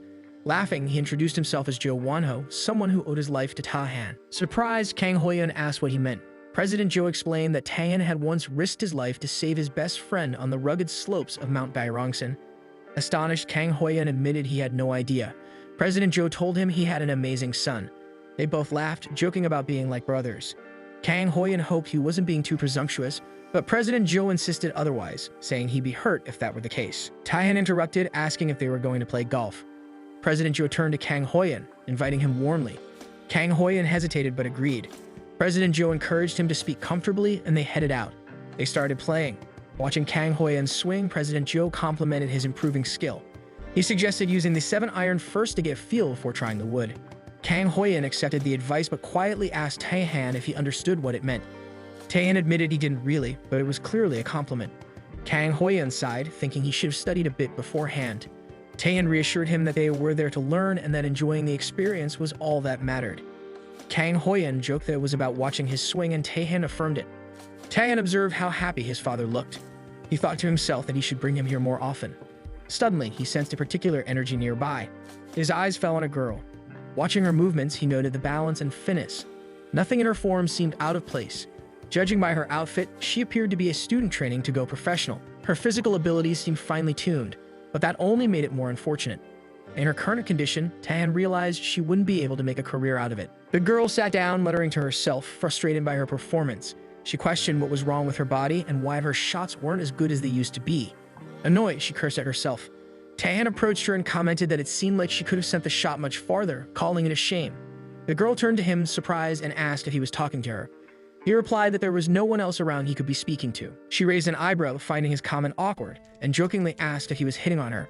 She admitted she knew she was pretty but reminded him that public places weren't appropriate for flirting. Taehan calmly clarified that he was actually talking about her body's balance. She smirked and called it a nice excuse. Since he was good-looking, she said she'd let it slide this time. With a proud smile, she remarked on how cute she was and how everyone seemed to have the same taste. But Taehan noticed she was completely ignoring the actual point. He repeated himself, explaining that he was referring to the physical issues in her body. She grew defensive, asking if he was some kind of pervert. He calmly denied it, saying that based on her skill level, she seemed to be training to become a professional golfer. He warned that her intense training could block the natural flow of energy in her body, leading to problems. The girl hesitated and replied that not just anyone could become a pro. Golf was something she had only done up until high school. But Taehyun pointed out that she had conquered all domestic tournaments since her youth, and it would be a waste to quit now. She stammered, admitting she had once been a youth sports star but wondered how he knew all that. Suspicious, she asked if he was a stalker fan. Taehyun simply gestured to the wall behind her, which was covered in her old photos and awards. She gave a weak smile, realizing it made sense. It had been a long time since she had won anything, and no one really recognized her anymore. She admitted that her body had suddenly started having problems. Taehyun offered to temporarily fix her condition. Shocked, she asked what he meant. He requested her hand, assuring her that he could help, at least for the time being. Hesitant, she looked at him, wondering if he was a scammer or stalker. But somehow, she found herself trusting him. Quietly, she reached out her hand to him. Taehyun pressed a specific point on her hand. She felt a deep warmth spreading through her body, reminding her of her grandmother's countryside home. It was so comforting that her entire body relaxed and sleepiness overcame her. He handed her his business card and told her that this would help for now, but the root issue needed proper treatment. He encouraged her to reach out and visit any time. Startled, she looked at the card in her hand, realizing she had accepted it without thinking. Suspicious again, she asked if he was trying to sell her something. Taehyun responded casually, telling her she could think of it that way if she wanted. Suddenly, her mother called out her name, revealing that the girl's name was Eunbi. She said she had to go for a health checkup. As she left, she called out to Taehyun, saying she'd make time to visit later and that he better do a good job. He nodded and assured her that he would. Soon after, President Jo walked up to Taehyun, commenting that now he understood why Taehyun didn't need golf lessons. It was clear he hadn't come just to play. Taehyun's father joined the conversation, teasing him and asking if he was using his looks to flirt just like his dad used to. He joked that maybe they taught that in college now. President Jo noted that Eunbi wasn't someone who easily opened up to others. He admitted he hadn't realized this side of Taehyun before. Taehyun's father laughed, bragging that it was nothing compared to his youth. Women used to line up for him without him doing anything. Just then, Juno arrived, cheerfully greeting everyone. President Jo told him they were about to finish practicing and head out for a meal. Juno offered to treat them, asking what they were planning to eat. President Jo replied that they would have handmade noodles from the best noodle master around. Juno was introduced to Taehyun's father, and the three of them chatted together for a while. Eventually, Taehyun excused himself, saying he had somewhere else to be. Juno was surprised and asked where he was going since he had come all that way to meet him. Taehyun explained that he needed to go into the hills to gather medicinal herbs. He noted that it would only take about 30 minutes by car and told them to go ahead and enjoy their meal. He added that the bus schedule was long and he might not return until late at night. Juno was shocked to hear he planned to take the bus both ways. Taehyun assured him that if he timed it right, it would be fine, and if the buses stopped running, he could just walk back. Juno pulled him aside for a private conversation. In the parking lot of Juno's house, he showed Taehyun a car. Curious, Taehyun asked what it was about. Juno explained that it was a used car he had planned to sell, but the dealers had all lowballed him, so he hadn't sold it yet. Taehyun nodded in understanding. Juno said that if Taehyun didn't mind, he would like to offer it to him at a cheap price as a token of gratitude. Taehyun asked how much he was thinking. Juno replied that he had a price in mind, around 10. Confused, Taehyun asked if he meant 10 million won, even though the car was only 5 years old. Juno laughed and clarified that he meant 10,000 won. Stunned, Taehyun asked if the dealers hadn't even offered that much. He questioned if the car even had an engine. Juno reassured him that the car was fine and sighed about the dishonesty of the dealers. In truth, he just wanted to give it to Taehyun out of gratitude. He asked again if Taehyun was interested and offered a test drive. Taehyun agreed and got in to take it for a spin. As he drove, he was impressed. The car was better than he expected. Juno, however, was terrified by how fast he was driving. Taehyun reminded himself that since Mr. Shin had been kind enough to offer him the car as thanks for saving his life, he would make sure to repay that kindness. Meanwhile, Juno screamed for him to stop, overwhelmed with regret and wondering why he had to suffer so much just for giving away his own car. As Taehyun stepped out of the car, Juno looked at him in disbelief. He asked if Taehyun had learned to drive from his father, clearly surprised by his confident driving. He hadn't expected Taehyun to be that tough. Taehyun calmly revealed that it was his first time driving since getting his license. When Juno asked when he got it, Taehyun responded casually, it had been about 6 years. But he found it easier than expected. Juno was shocked. 6 years without driving once, that to him was almost the same as not having a license at all. Taehyun asked if driving experience was that necessary. Juno admitted it wasn't, but before he could finish his thought, Taehyun accepted the car gratefully. Juno awkwardly agreed, telling him to drive safely, while internally wondering if Taehyun was really okay with accepting it so easily. Later, Taehyun arrived at the massage center. Just then, Eunbi messaged him, letting him know she would soon meet a friend in Seoul and asked if the time they discussed was okay. Taehyun replied that any time after 7 p.m. would be fine and that he would keep his schedule open, asking her to inform him in advance. She jokingly teased him, calling his message a weird pickup line. Sang-yeon appeared, noticing Taehyun texting and curiously asked who it was. Taehyun casually replied that it was just a friend. But Sang-yeon noticed the hesitation in Taehyun's voice and grew suspicious. To him, this had to be a girlfriend. Grabbing Taehyun's collar, he asked if he was dating someone. Taehyun insisted it was just a friend. Sang-yeon accused him of lying, claiming he had no friends besides himself. But Taehyun stood his ground. It wasn't what Sang-yeon thought. Then Cho Tae-jun entered with manager Jae-yoon. Seeing the two of them together, Sang-yeon was surprised. Taehyun mentioned that Tae-jun had made another reservation for today. Sang-yeon concluded that Tae-jun must have really enjoyed it last time. Manager Jae-yoon commented that the place wasn't as luxurious as expected. Tae-jun confirmed that it was indeed the spot Coach Jang's wife had recommended. He admitted that though he thought it was the wrong place at first, the massage had healed him both physically and mentally. He had never met a master like this before. Hearing this made manager Jae-yoon feel a bit guilty. Tae-jun asked why. Jae-yoon confessed that Tae-jun had given up his reservation for him, and yet he had doubted him. Tae-jun smiled, saying it was okay, it had been for the team, but he added that Jae-yoon surely understood what he meant. Jae-yoon nodded firmly, promising to succeed.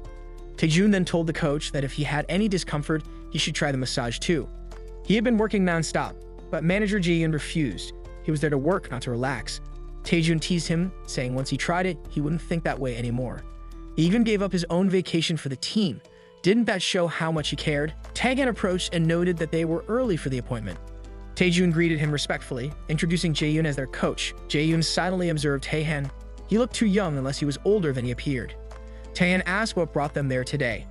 Jae-yoon explained that both his wrists and shoulders hurt, and his knees were aching too. In his thoughts, however, he admitted he had lied to Tae-jun.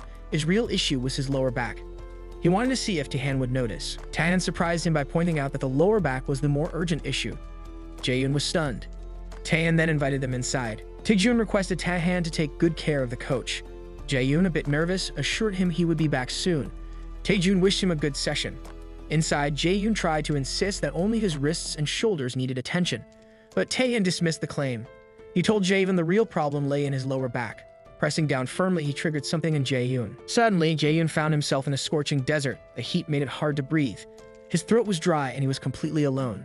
The oppressive heat clouded his mind. He couldn't understand where he was or why. All he knew was that he had to get back quickly. But his legs gave out. He couldn't move any further. Then from nowhere, Taehyun appeared, telling him to enjoy himself since he had come this far. Jae-yoon was startled. A surfboard stood in front of him. Confused, he questioned the situation. Surfing in a desert? How did Taehyun appear like that? Taehyun calmly explained that he was there to give him a bit of a vacation. Jae-yoon resisted. He was too busy for any break, let alone surfing in a barren land. Then he heard a strange sound. Something was happening. He told Taehyun to stop joking around. He had so much work waiting and needed to get out of there. Before he could react, a massive wave appeared in front of them. Jae-yoon stared in shock. Taehyun pointed out that it was a wave and told him to enjoy his vacation. Jae-yoon panicked. He would fall off the surfboard. But Taehyun reached out his hand and encouraged him to try standing up. Trusting him, Jae-yoon slowly stood, balancing himself, and to his surprise, he surfed smoothly across the wave. Taehyun asked how he felt.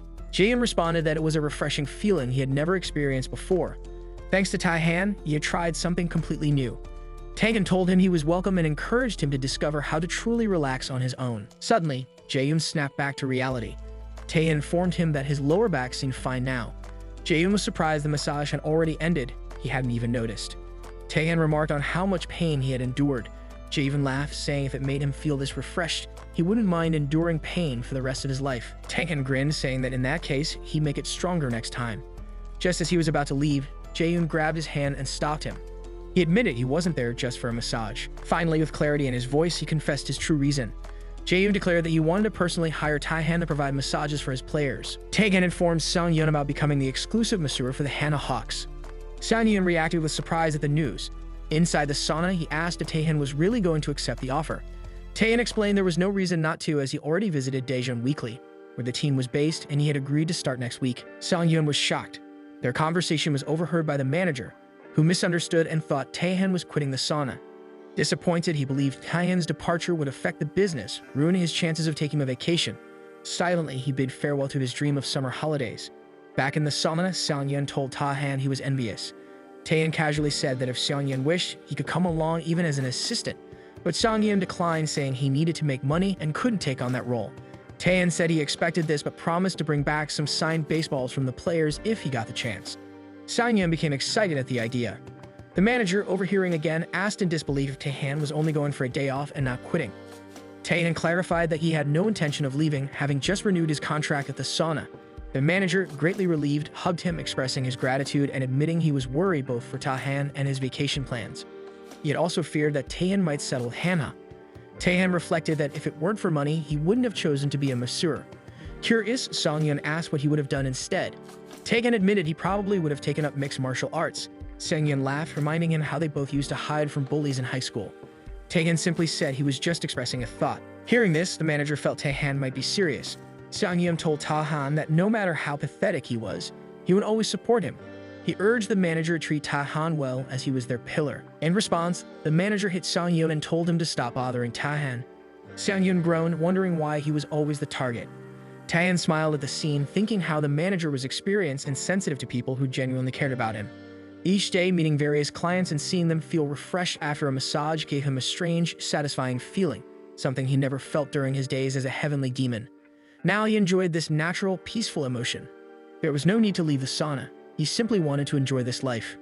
Meanwhile, a girl was seen taking selfies and feeling refreshed and happy. Sangyeon noticed her and asked the manager if those were the same customers as before, as they looked different now. The manager confirmed it was them and mentioned they were using the locker he provided. Sangyeon was amazed that a massage could create such a transformation. The manager smiled, calling it magic. Looking at Taehan, Sangyeon asked how he was handling so many bookings at once. The manager commented that Taehan seemed to be glowing. Sangyeon agreed it was like magic. Taehan, hearing them, asked if they were gossiping behind his back. Sangyeon denied it and insisted he wasn't spreading rumors. Taehan teased him, saying his jokes sounded like those of an old man. Sangyeon protested, saying he hadn't said it to be funny, and told him to clean up. Taehan told him to go ahead while he stayed back to attend to more clients. Surprised, Sangyeon asked if he really had clients at that hour.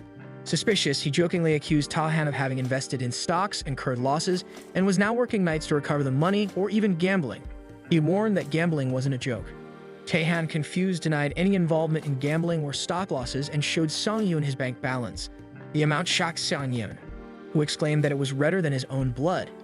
He couldn't understand why Taehan was working so hard despite having so much money. Meanwhile, Eunbi arrived in Seoul, feeling confused about the subway routes. She complained about her back pain, which had returned. Despite undergoing several medical tests, no clear diagnosis had been given. With her condition worsening, she had decided to give this massage a final try before considering quitting her work. Surprisingly, her condition had been gradually improving ever since she started. She didn't know how Taehan did it, but she was willing to find out now that he had called her in. Elsewhere, C accidentally dropped a glass while changing clothes. As the cup shattered, she felt a strange sensation. The director checked if she was okay. C brushed it off, thinking she might just be startled or low on sugar, and thanked the director. After he left, she couldn't shake off the feeling. The direction in which the cup had broken gave her an uneasy premonition. Still, she tried to dismiss it, thinking it was probably nothing. Eunbi entered the massage room and was surprised by how bright it was. She had expected a gloomier atmosphere, but the well-lit space caught her off guard. Taehan asked if she was ready, and she responded nervously, trying to stay composed. Her thoughts wandered as she noticed his tall frame, broad shoulders, long legs, and striking face. She quickly reminded herself that she was there only for a massage. Taehan sensed her hesitation and asked if something was wrong, to which she denied and tried to compose herself. He instructed her to lie down so he could examine her body. As she complied, she asked if she was supposed to lie down just like that, and he reassured her to stay still while he checked her condition. While examining her, Taehan noted that her body was generally healthy, firm, toned, and free from excess fat. Still, the back pain hinted at a hidden issue. Pressing on her lower back, he identified a problem at the Yaoyan point, an area near the pelvis known for its link to energy flow. He sensed a congenital weakness there. The energy at her Yaoyan point was unstable and tangled with surrounding meridians. If untreated, it could lead to stagnant, negative energy that might block her meridians and worsen her condition. Taehan assured her he would take care of her back pain that day. Though surprised, Eunbi agreed hesitantly, not fully convinced but feeling a strange trust in him. She asked him not to make the massage too painful, and he replied that it wouldn't be easy. He started the massage gently. Eunbi remarked that it wasn't painful, and she actually liked it. Then Taehan used his elbow to apply deeper pressure, warning her in advance. The intensity made her scream. He then brought out a goshu tool to stimulate energy circulation. Eunbi, curious, asked about it, and he explained it helped circulate energy and relieve pain. As he worked with the tool, Eunbi began to feel the heat rising in her body. Taehan noted that her energy flow had already started becoming more active, likely because she was young. Eunbi, now sweating, asked if he could turn on the air conditioner. He explained that introducing cold air during energy circulation could strain her body. Despite the discomfort, she tried to endure the heat but attempted to sit up. Taehyun gently pushed her back down, saying the circulation needed time and rest to settle. He asked her to take a nap so the process could complete. As Numbi drifted into sleep, her consciousness faded and she grew embarrassed at the thought of drooling. Taehyun picked her up and carried her to a recovery room to let her rest. Meanwhile, at Yoonsea's Hawaii shooting location, her performance faltered. The director scolded her for not focusing, and she apologized, clearly distracted. Sitting alone later, Sia wondered if something had gone wrong with Taehyun. Since the moment that glass broke, she had a lingering bad feeling. Was something bad happening to him? Or was he flirting with some other woman? After all, women did visit the massage center. Behind her, a male colleague called out several times, but Sia, lost in thought, didn't notice. He finally tripped, catching her attention. She rushed over, concerned. She asked if his migraines were acting up again. He said he was okay and didn't want to worry her. Sia, touched by his care, asked about his sleep, and he admitted that he barely slept once a project started. She told him she had brought the massage chair for him and invited him to rest on her sunbed. He lay down, appreciating the gesture, and said he wished there was a massage that could fix everything. If it existed, he'd pay anything for it. Sia immediately responded with excitement. She promised to take him to a massage place when they returned to Korea, claiming it might cure his migraines in a single session. He was skeptical at first, but trusted her. If Sia was that confident, he was willing to try. She made him promise to go, and he agreed wholeheartedly. Touched by her thoughtfulness, Sia was secretly glad. Now she had a perfect excuse to visit the massage center openly.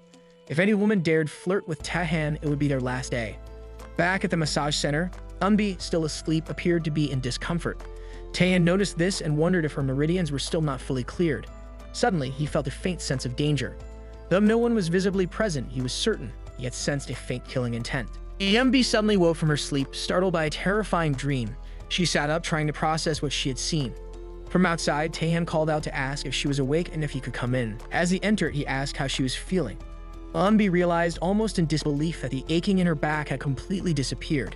She smiled and admitted she didn't know how, but she felt incredibly refreshed. Taehyun was glad to hear it. He told her he had prepared a special tea suited for her and asked her to follow him. Eunbi hesitated for a moment, then responded nervously that she would come along. As she stepped down from the bed, she noticed how light her body felt. She wondered in awe if it was really possible for her to return to her old self.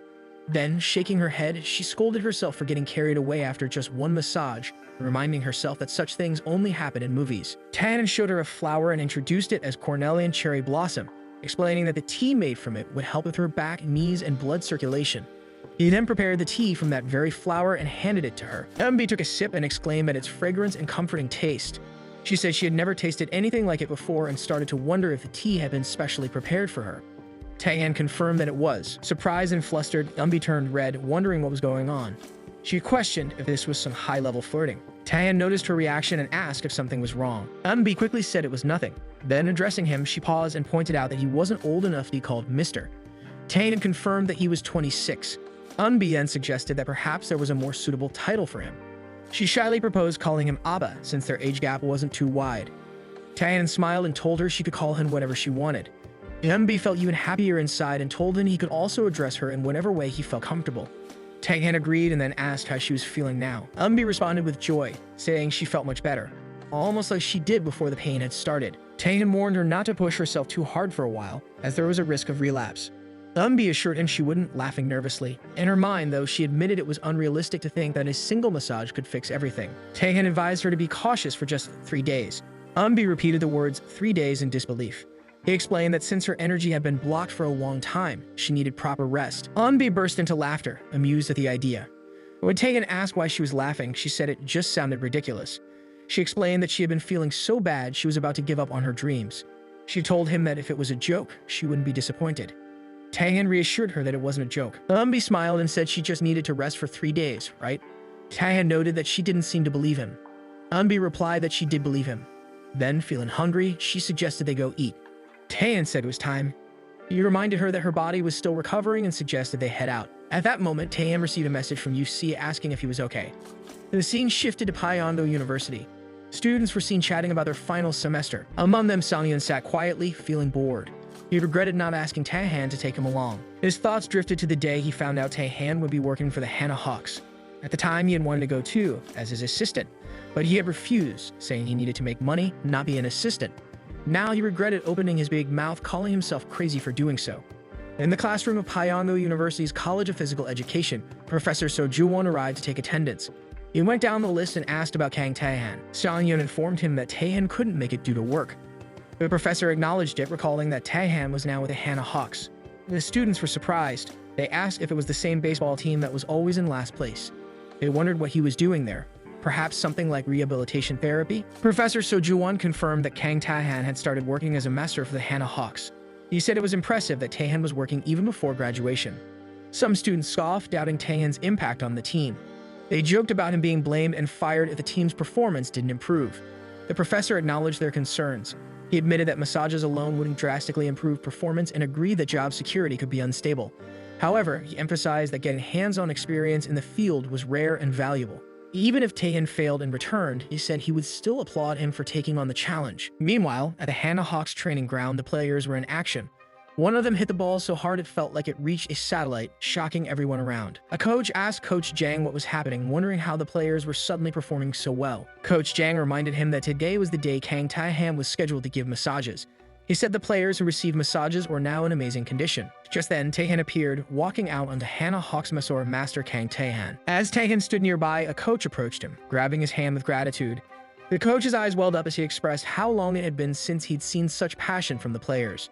It was a moving sight he hadn't witnessed in his entire coaching career.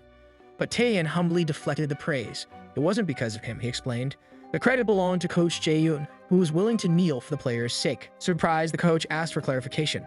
Taehan explained that he had simply taken care of the players according to their individual conditions. The coach, astonished, questioned whether that was even possible. But Taehan assured him it was simple. For those who had lost sight of their dreams, he reminded them of their career goals. For those who had lost passion, he reignited it. For players who needed rest, he offered massages as refreshing as a sea breeze. For those who needed a break, he adjusted pressure points to make them feel as if they were abroad. Each player, it seemed, had simply needed proper rest. Impressed, the coach couldn't help but exclaim that Taehan was truly incredible. Coach Jang, hearing this, joked whether they should substitute vacations with massages from now on. At that moment, a player hit a home run. The entire team burst into joy and both coaches grew emotional, expressing their gratitude to each other. Just then, another member, Taebyung, arrived, observing the players' energetic performance. He was visibly puzzled by their vitality and wondered if they were overexerting themselves before the official match.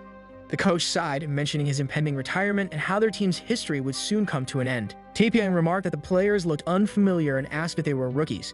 The coach asked him to look more closely. As Taebyung studied their faces, realization struck. These weren't rookies. He recognized Taejin. Then Gyo-hyung. He looked younger. Wang Ho-hyung too. Shocked, Taebyung wondered aloud why everyone had suddenly grown so young. The coach smiled and hinted that Taebyung could be like that too.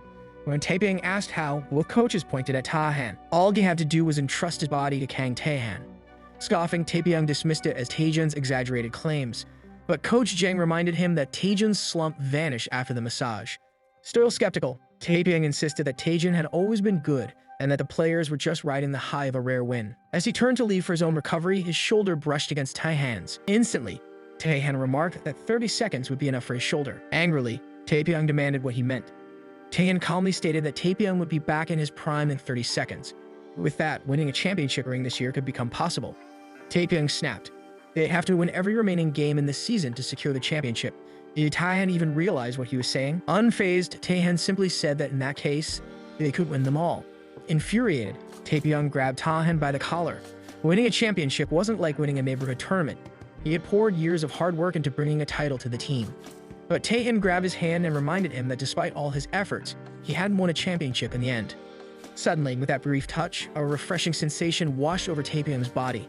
Stunned, he asked what Taehan had just done. Taehan asked if he believed him now. If Taebyung got the massage, he'd feel that refreshing sensation for the rest of his life. He told him he'd be waiting in the lounge if he changed his mind. Taehan walked off toward the changing room. As Taebyung looked toward the coaches, they urged him to go and get the massage. He wouldn't regret it. Reluctantly, Taebyung followed after him. When he reached the players' lounge room, the door suddenly looked much larger than usual. As he opened it, he found himself inside a classroom, leaving him shocked. A young man greeted him, calling him Hyunmin. Confused, Taebyung asked what kind of high school student had such poor manners. The boy revealed himself as Minjin, QTP Minjin. Another man spoke up, recommending the massage. Taebyung was stunned. It was Junsu Hyunmin, looking unchanged. The third man appeared, explaining that he'd gotten the massage as a form of maintenance before retiring, but he couldn't go through with retirement. He wanted to wear the championship ring once before stepping down. He felt energy overflowing inside him.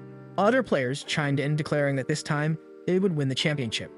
Meanwhile, Taehyun called Taepyeong over and told him to lie down on the bench. As Taepyeong lay down, doubts lingered in his mind. Was this really okay? Wouldn't it be better to throw one more ball instead of doing this? Still, he couldn't deny the players had improved, but something still didn't sit right. Then Taehyun gently massaged his shoulder for just a few seconds. At first there was pain, then relief. Taehyun stated that the problem in his shoulder was resolved. Shocked, Taepyeong asked if it was really that quick. So why should he retire at all? As he stood up, he realized the pain was truly gone. Taehyun told him he'd receive another treatment next, one that would fully restore him. But this time, it wasn't just about the body. Taehyun explained that the real issues seemed to be mental, and today he would fix that rotten mental state too. As Taepyeong stammered, claiming his mental state was perfectly fine, Taehyun calmly disagreed. Without warning, he pressed his hands firmly against both sides of Taepyeong's head. Taepyeong screamed from the sudden pressure, and in that moment, the memories came flooding back. He recalled the cheers during his debut season when the crowd marveled at his performance. Commentators had shouted in awe, calling it incredible. A rookie drafted first by the lowest-ranked team was now leading them forward.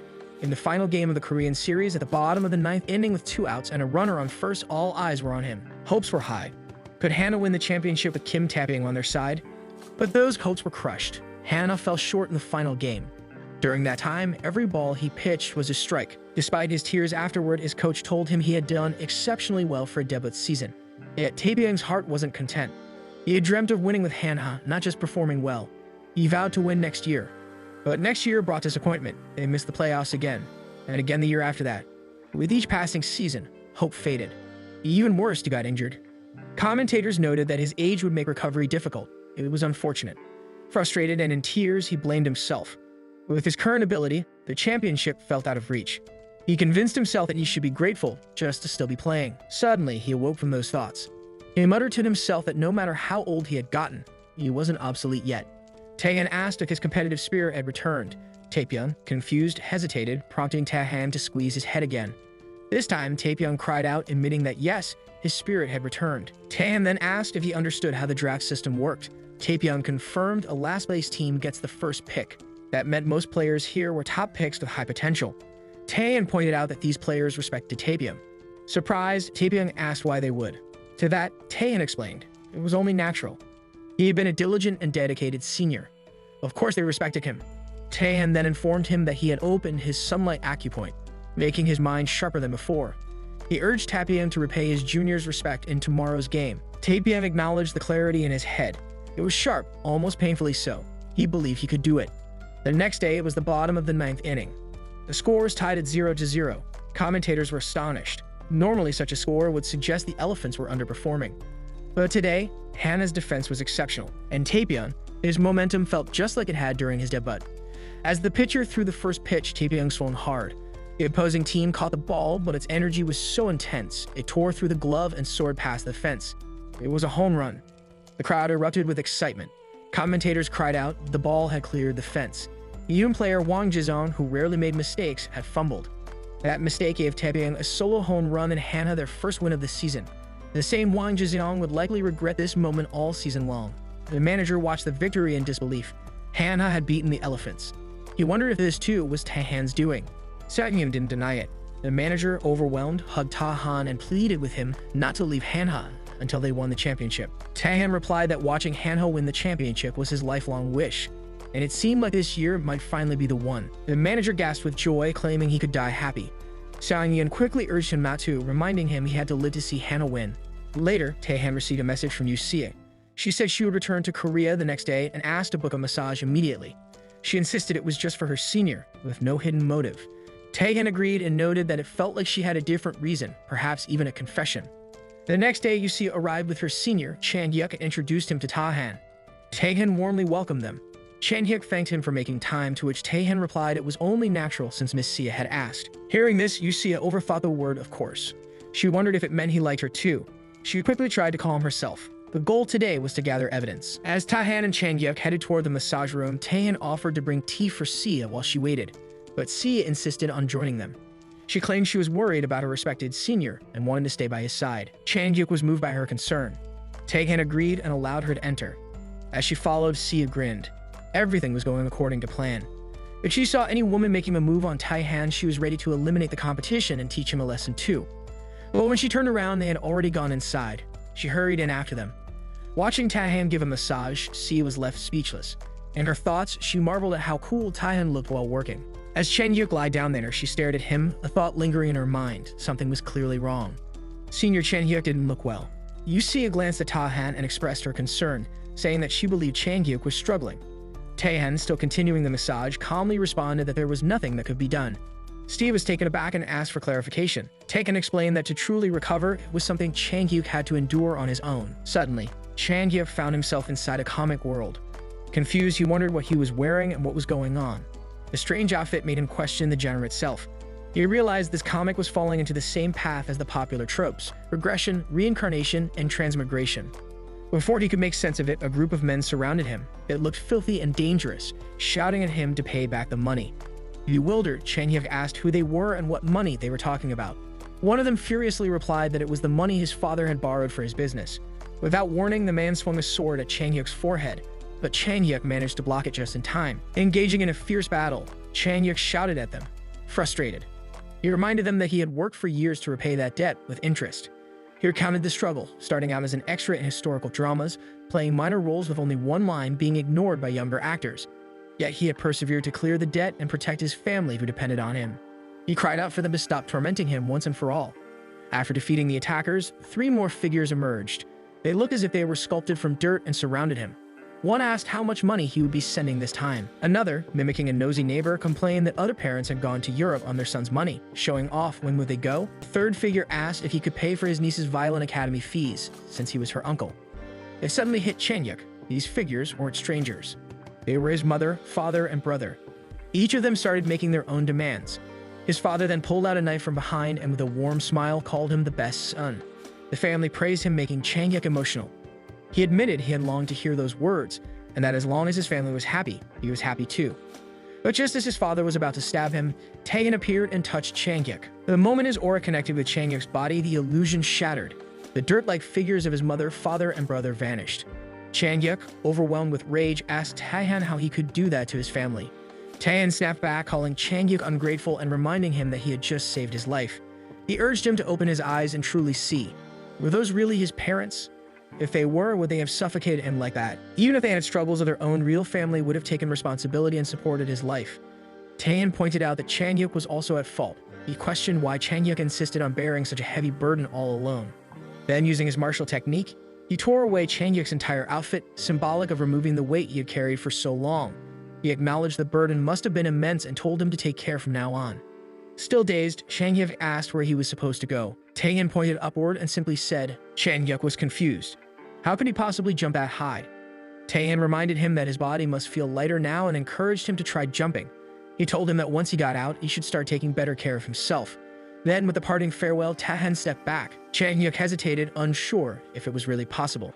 But then, he leaped upward and escaped through the hole, leaving the dream behind. Awakening from the vision, Chen Hyuk looked at Taehan and expressed sincere gratitude. The massage had truly helped relieve his accumulated fatigue. Taehan dismissed the thanks, saying there was no need to mention it. He told Chen Hyuk to come back anytime if he ever got another headache. As they bowed and exchanged goodbyes, Sia offered to escort Chen Hyuk. She reminded Taehan to meet her at the restaurant where they had met last time. Taehan commented that the food there was quite expensive, but before he could finish, Sia playfully covered his mouth and said she would treat him as thanks for massaging her precious senior. She told him to get ready to eat a lot. Taehan agreed with a soft smile. As Sia and Chen Hyuk walked away, they spoke about the massage. Chen Hyuk thanked her for introducing him to Taehan. Meanwhile, Taehan remained quiet, lost in thought. He found it strange that Chen Hyuk had only mentioned fatigue relief. Was that all? Surely, after the treatment, he must have felt an unprecedented sense of refreshment, and the headaches that plagued him should have vanished. Yet, not a single word about the headache. A troubling thought crossed Taehan's mind. Perhaps he hadn't fully suppressed the negative energy. And if that was the case, Chen Hyuk's internal energy might twist and lead him to lose control of his mind or worse, his body. And if left unchecked, it could kill him. Outside, as Chen Hyuk and Sia walked together, she curiously asked how the massage had been. Chen Hyuk responded simply that it was good. Surprised by the lack of enthusiasm, Sia pressed further, asking if he had felt like he was in a hot spring or experienced a tingling sensation like electricity. Chen Hyuk admitted it wasn't quite like that, but before he could finish, his manager arrived to pick him up. The manager asked Sia if she would also be heading home with them, but Sia declined, mentioning she had dinner plans with Taehan. Chen Hyuk smiled and wished her a good dinner before leaving. Left behind, Sia wondered if the massage hadn't made much of an impression on Changhyuk after all. Later, at the restaurant, Taehan and Sia shared a quiet dinner. While eating, Taehan grew lost in thought, convinced that he had completely removed the negative energy and destroyed the mental burdens that had caused Changhyuk's headaches. It puzzled him. Changhyuk should have felt completely renewed. Something felt off.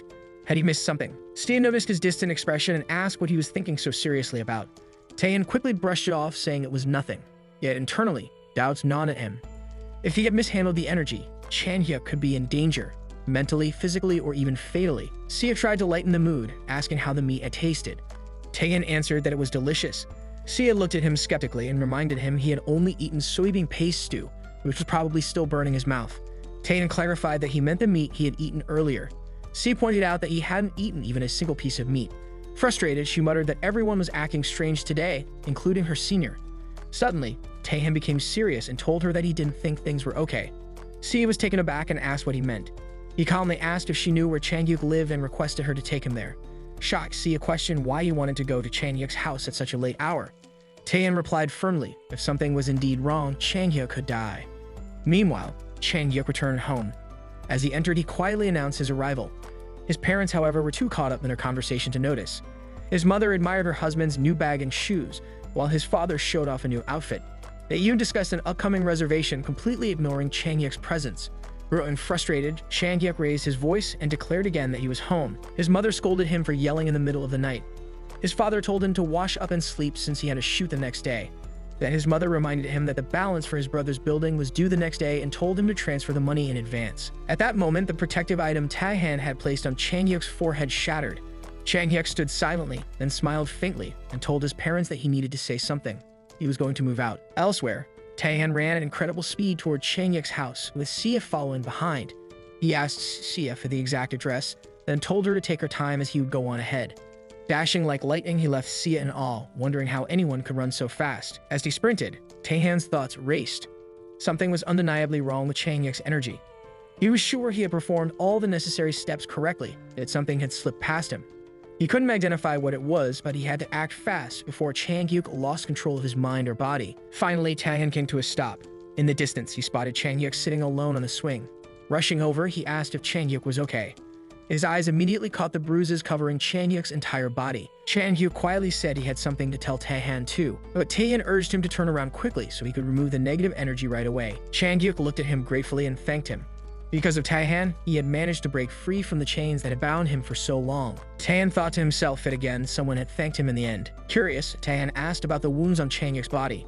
Changhyuk explained that it was only natural to get hurt after separating things that had felt like a part of him for so long. Taehan understood. Changhyuk had finally realized he needed to take responsibility for his own life. It hadn't been easy, and Taehan acknowledged that. He told Changhyuk he was proud of him. Changhyuk admitted the road ahead would be tough, but Taehan assured him that in time he would be glad he made this choice. Still uncertain, Changhyuk asked if he had truly done the right thing. Taehan placed a hand on his shoulder and confirmed it. This was the beginning of his own journey. Changhyuk then starts crying. The next morning, Sia and Taehan sat together, sipping tea. Sia mentioned that she had never seen senior Changhyuk cry before. Taehan responded with mild surprise. Sia then questioned why Changhyuk had cried that day. He had never shown weakness in front of anyone before. She pressed further, asking what they had talked about in her absence, since by the time she arrived, their conversation had already ended and both of them were in a hurry to wrap things up. She asked again why they hadn't told her anything, reminding Taehan that she was closer to Changhyuk than he was. Taehan simply said that it had been a conversation between men. Sia, clearly annoyed, warned that if he kept acting like this, she wouldn't introduce any more clients to him. She claimed to have listed many clients in her notes. Then, as she checked her phone, her expression changed to shock. Taehan asked what happened. Sia showed him her phone and revealed the surprising news. Senior Changhyuk was getting married. She had no idea he even had a girlfriend. Hearing this, Taehan smiled silently to himself. He realized that Changhyuk had found a reason worth risking everything for. He remarked that it was something worth celebrating and suggested they should at least congratulate him among themselves. Sia, a little flustered, agreed. In his mind, Taehan wished Changhyuk well, vowing to cheer for him. In the next scene, Hoyeon, Juno, and Jono's wife were seen chatting together. Hoyeon asked Juno if his body was still fine. Juno replied confidently that there were no problems at all. In fact, he felt even healthier and praised Taehan for having something truly special. Hoyeon agreed as a friend, though he had nothing to say as a doctor. He was relieved Juno was doing well and reminded him about an afternoon appointment. Juno acknowledged the schedule, and then his wife struggled to get up from the chair. Seeing this, Hoyun asked if her body was feeling worse. He noted that due to scoliosis, her pelvis was misaligned and now joint pain had also set in. Juno's wife replied that it was getting a lot better. Hoyun reminded her she had been saying that for years and joked that people might start calling their hospital a scam. Juno's wife apologized, but Hoyun told her there was no need. Instead, it should be the ones apologizing. Then Hoyun suggested she try getting a massage from Tahan. Juno was surprised and questioned whether a doctor should say such a thing. Hoyun scolded him, asking if he knew what the most important thing for a doctor was. When Juno asked what, Hoyun replied that it was prescribing what fits the patient's body. He believed Juno's wife needed that same prescription. Hoyun then called Taehan, who at that moment was on a mountain giving a massage to the mountain spirit. Hoyun informed him about Juno's wife's condition. Taehan agreed to come and finish the rest of the massage later. The mountain spirit complained that she still wasn't feeling any relief. Taehan told her to take a nap and her body would start to feel lighter. The mountain spirit then asked if he could also massage other mountain spirits. Taehan was surprised to hear there were others and told her to bring them the next time he came up. Just then, the mountain spirit's children came running to her, asking if the massage was done so they could play. They started climbing and biting her, causing her distress. She tearfully asked Taehan if he could calm her mischievous children down for a while. Taehan used his martial technique to relax and put the 3 children to sleep. The mountain spirit was amazed and asked if it actually worked. Taehan replied that the children would sleep for about 2 shijins, giving her enough time to rest. She was overjoyed, thanked him repeatedly, and even told him she loved him. Meanwhile, Taehan arrived at Juno's house. Juno welcomed him, surprised he had come so soon. Taehan explained that he had been gathering medicinal herbs in the wild mountains. Juno asked if he had found anything useful for making herbal liquor. Taehan said he hadn't, but he had brought herbs for Juno's wife. Juno jokingly told him to bring something for liquor next time. Taehan replied that alcohol was harmful to the body. As he assessed Juno's wife's condition, he realized that he hadn't figured it out last time, but now it was clear. Her condition was worse than someone who had fallen off a cliff. The main cause seemed to be childbirth and prolonged housework. The accumulated internal damage made it possibly the most difficult massage he had ever done. Juno's wife welcomed him and told him to rest first since he had traveled a long way. But Taegan insisted there was no time to relax given her condition. When Juno's mother questioned him, he said he would start preparing right away and asked them to head to the bedroom. As dinner time approached, Juno's wife expressed her appreciation for Taehan's offer, but mentioned that she had already prepared a meal for him upon hearing he would be arriving. A sweet aroma reached Taehan's nose. A scent rich with the freshness of organic vegetables grown under radiant sunlight and the clean, satisfying smell of meat from a stress-free, well-raised cow. Just from the smell alone, you could sense how much effort had been put into preparing the meal. Juno's wife gently insisted that he eat first so he could give a better massage afterward. Juno joined in, encouraging Taehan to eat and then give his all. Grateful, Taehan thanked them for the meal. As they sat down, Juno remarked about how much of a fuss his wife had made in preparing the meal. She laughed it off, saying it was nothing much, but still invited Taehan to eat a lot. Seeing the feast before him, Taehan was surprised at the sheer variety and asked why she prepared so much. Juno's wife explained that she had added some of the mushrooms and herbs Taehan had brought into the dishes. Realizing that those herbs had been incorporated, Taehan thought it was best to eat everything on the table. It would give him the energy he needed. The moment he took a bite, he felt a sudden surge of internal energy. It was so strong that he had to clasp his hands together and control himself from letting the energy overflow. Juno asked him how the food was. Deeply moved, Taehan admitted that it was truly delicious and worthy of praise. Juno's wife encouraged him to take his time and eat as much as he liked. Juno then noticed something. Taehan's skin seemed shinier than usual. Internally, Taehan realized that this wasn't just food, it was medicinal stew. Every dish on the table was a form of medicine. Without intending to, he had gained a year's worth of internal energy. After the meal, Juno's wife lay down on the bed for her massage. Observing her condition, Taehan thought her body seemed deeply worn down. This wasn't just fatigue from a few years of overwork, it went far deeper. He asked Juno whether his wife had always been in such poor health. Juno replied that she used to be full of energy but had exhausted it supporting him. She prepared 3 meals a day, helped with the business, and even ironed his underwear so he could appear presentable. She had also given birth at an older age and bore the brunt of their frugal lifestyle. Hearing that, Juno's wife gently told him to stop blaming himself. Thanks to his efforts, they now lived without any shortages. Juno didn't argue, but the emotions lingered. His wife turned to Taehan, explaining that their child, who now went to school, wanted to go to an amusement park.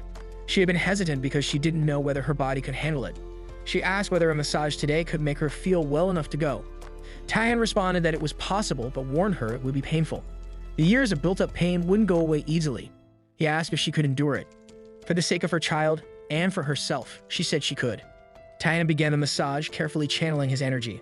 The accumulated bad energy had damaged her body internally, and injecting energy recklessly could worsen it. So he decided to start gently, focusing on the cervical spine. The pressure was intense, and Juno's wife winced, but insisted she was fine.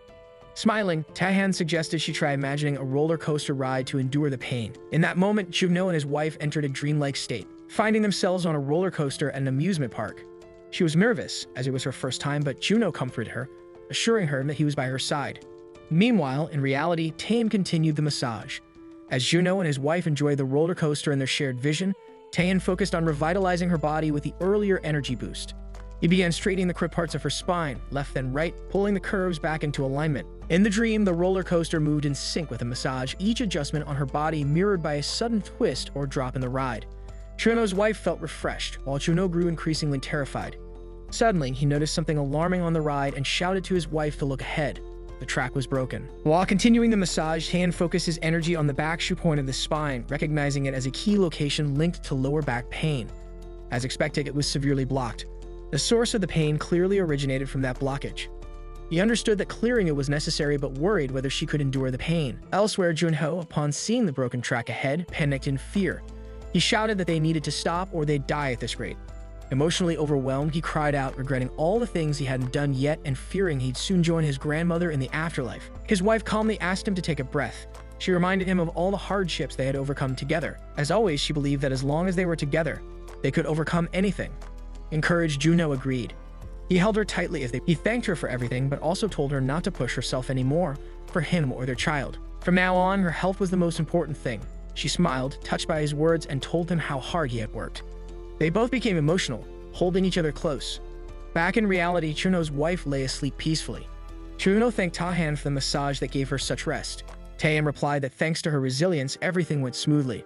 Now, she would hardly suffer from joint pain anymore. Juno, surprised, asked if that was really true. Taehan confirmed it, but added they would need to examine her pelvis and spine next time. Juno asked if Taehan was planning another massage. Taehan responded that after receiving so much help and enjoying such a wonderful meal, it was only natural to return the favor. Juno laughed and called it a blessing to have Taehan in their lives. He had lived an honest life and struggled, but this moment made it all worth it. Still, he insisted he would personally bring his wife for her next massage. He also welcomed Taehan to visit anytime for a meal. Taehan agreed and said he would do that. Juno then looked at his wife, sleeping so peacefully for the first time in a long while. He sincerely thanked Taehan, who stood quietly, accepting the gratitude in silence. The scene shifted to the Women's Professional Golf Association's pro test site. Eunbi stood on the field, taking in the atmosphere. It had been a while. She remembered Taehan telling her to be cautious for 3 days. Doubts crept into her mind, wondering if she could really do it. The coach announced that participants for the regular member selection preliminaries should proceed to their assigned holes. Suddenly, Eunbi heard familiar voices calling out, "Tae." They approached her with fake enthusiasm, pretending to be surprised to see her.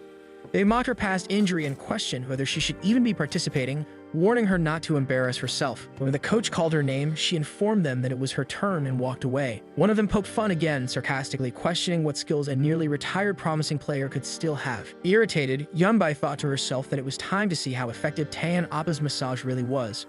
With determination, she struck the golf ball with force. It soared far, drawing surprised reactions. One of the sisters noted how far it went, still trying not to appear impressed. Eunbi remarked that from their reactions, it didn't seem like they were impressed. As they watched, the ball landed directly in the hole. The girls gasped, shocked and jealous. They couldn't believe it. An eagle on the first shot, a hole-in-one. Eunbi smiled confidently, acknowledging the shot and wishing them luck for their own turn. Later, she quickly messaged Taehan to share the news. She told him she had passed the preliminaries and even got first place in her group. As thanks for his massage, she invited him to dinner the next day. As Taehan focused on cooking, the message from Eunbi popped up on his phone, asking if he was ignoring her. He quickly replied, explaining that he had checked her message while working and simply forgot to respond. Then he congratulated her. Eunbi responded with a light scolding but decided to let it slide since he was working. She then shared a picture with her parents and told him that she had entered the competition just to get back into rhythm. But unexpectedly, she had made it to the finals. Now she was seriously considering restarting her professional career. Taehan paused for a moment, thinking to himself. He always knew she was talented, but now it was clear she was far more skilled than he had imagined. He told her to come for a massage before her final match. Eunbi reacted with surprise, then suggested they have dinner together that day. Taehan agreed. His rice finished cooking.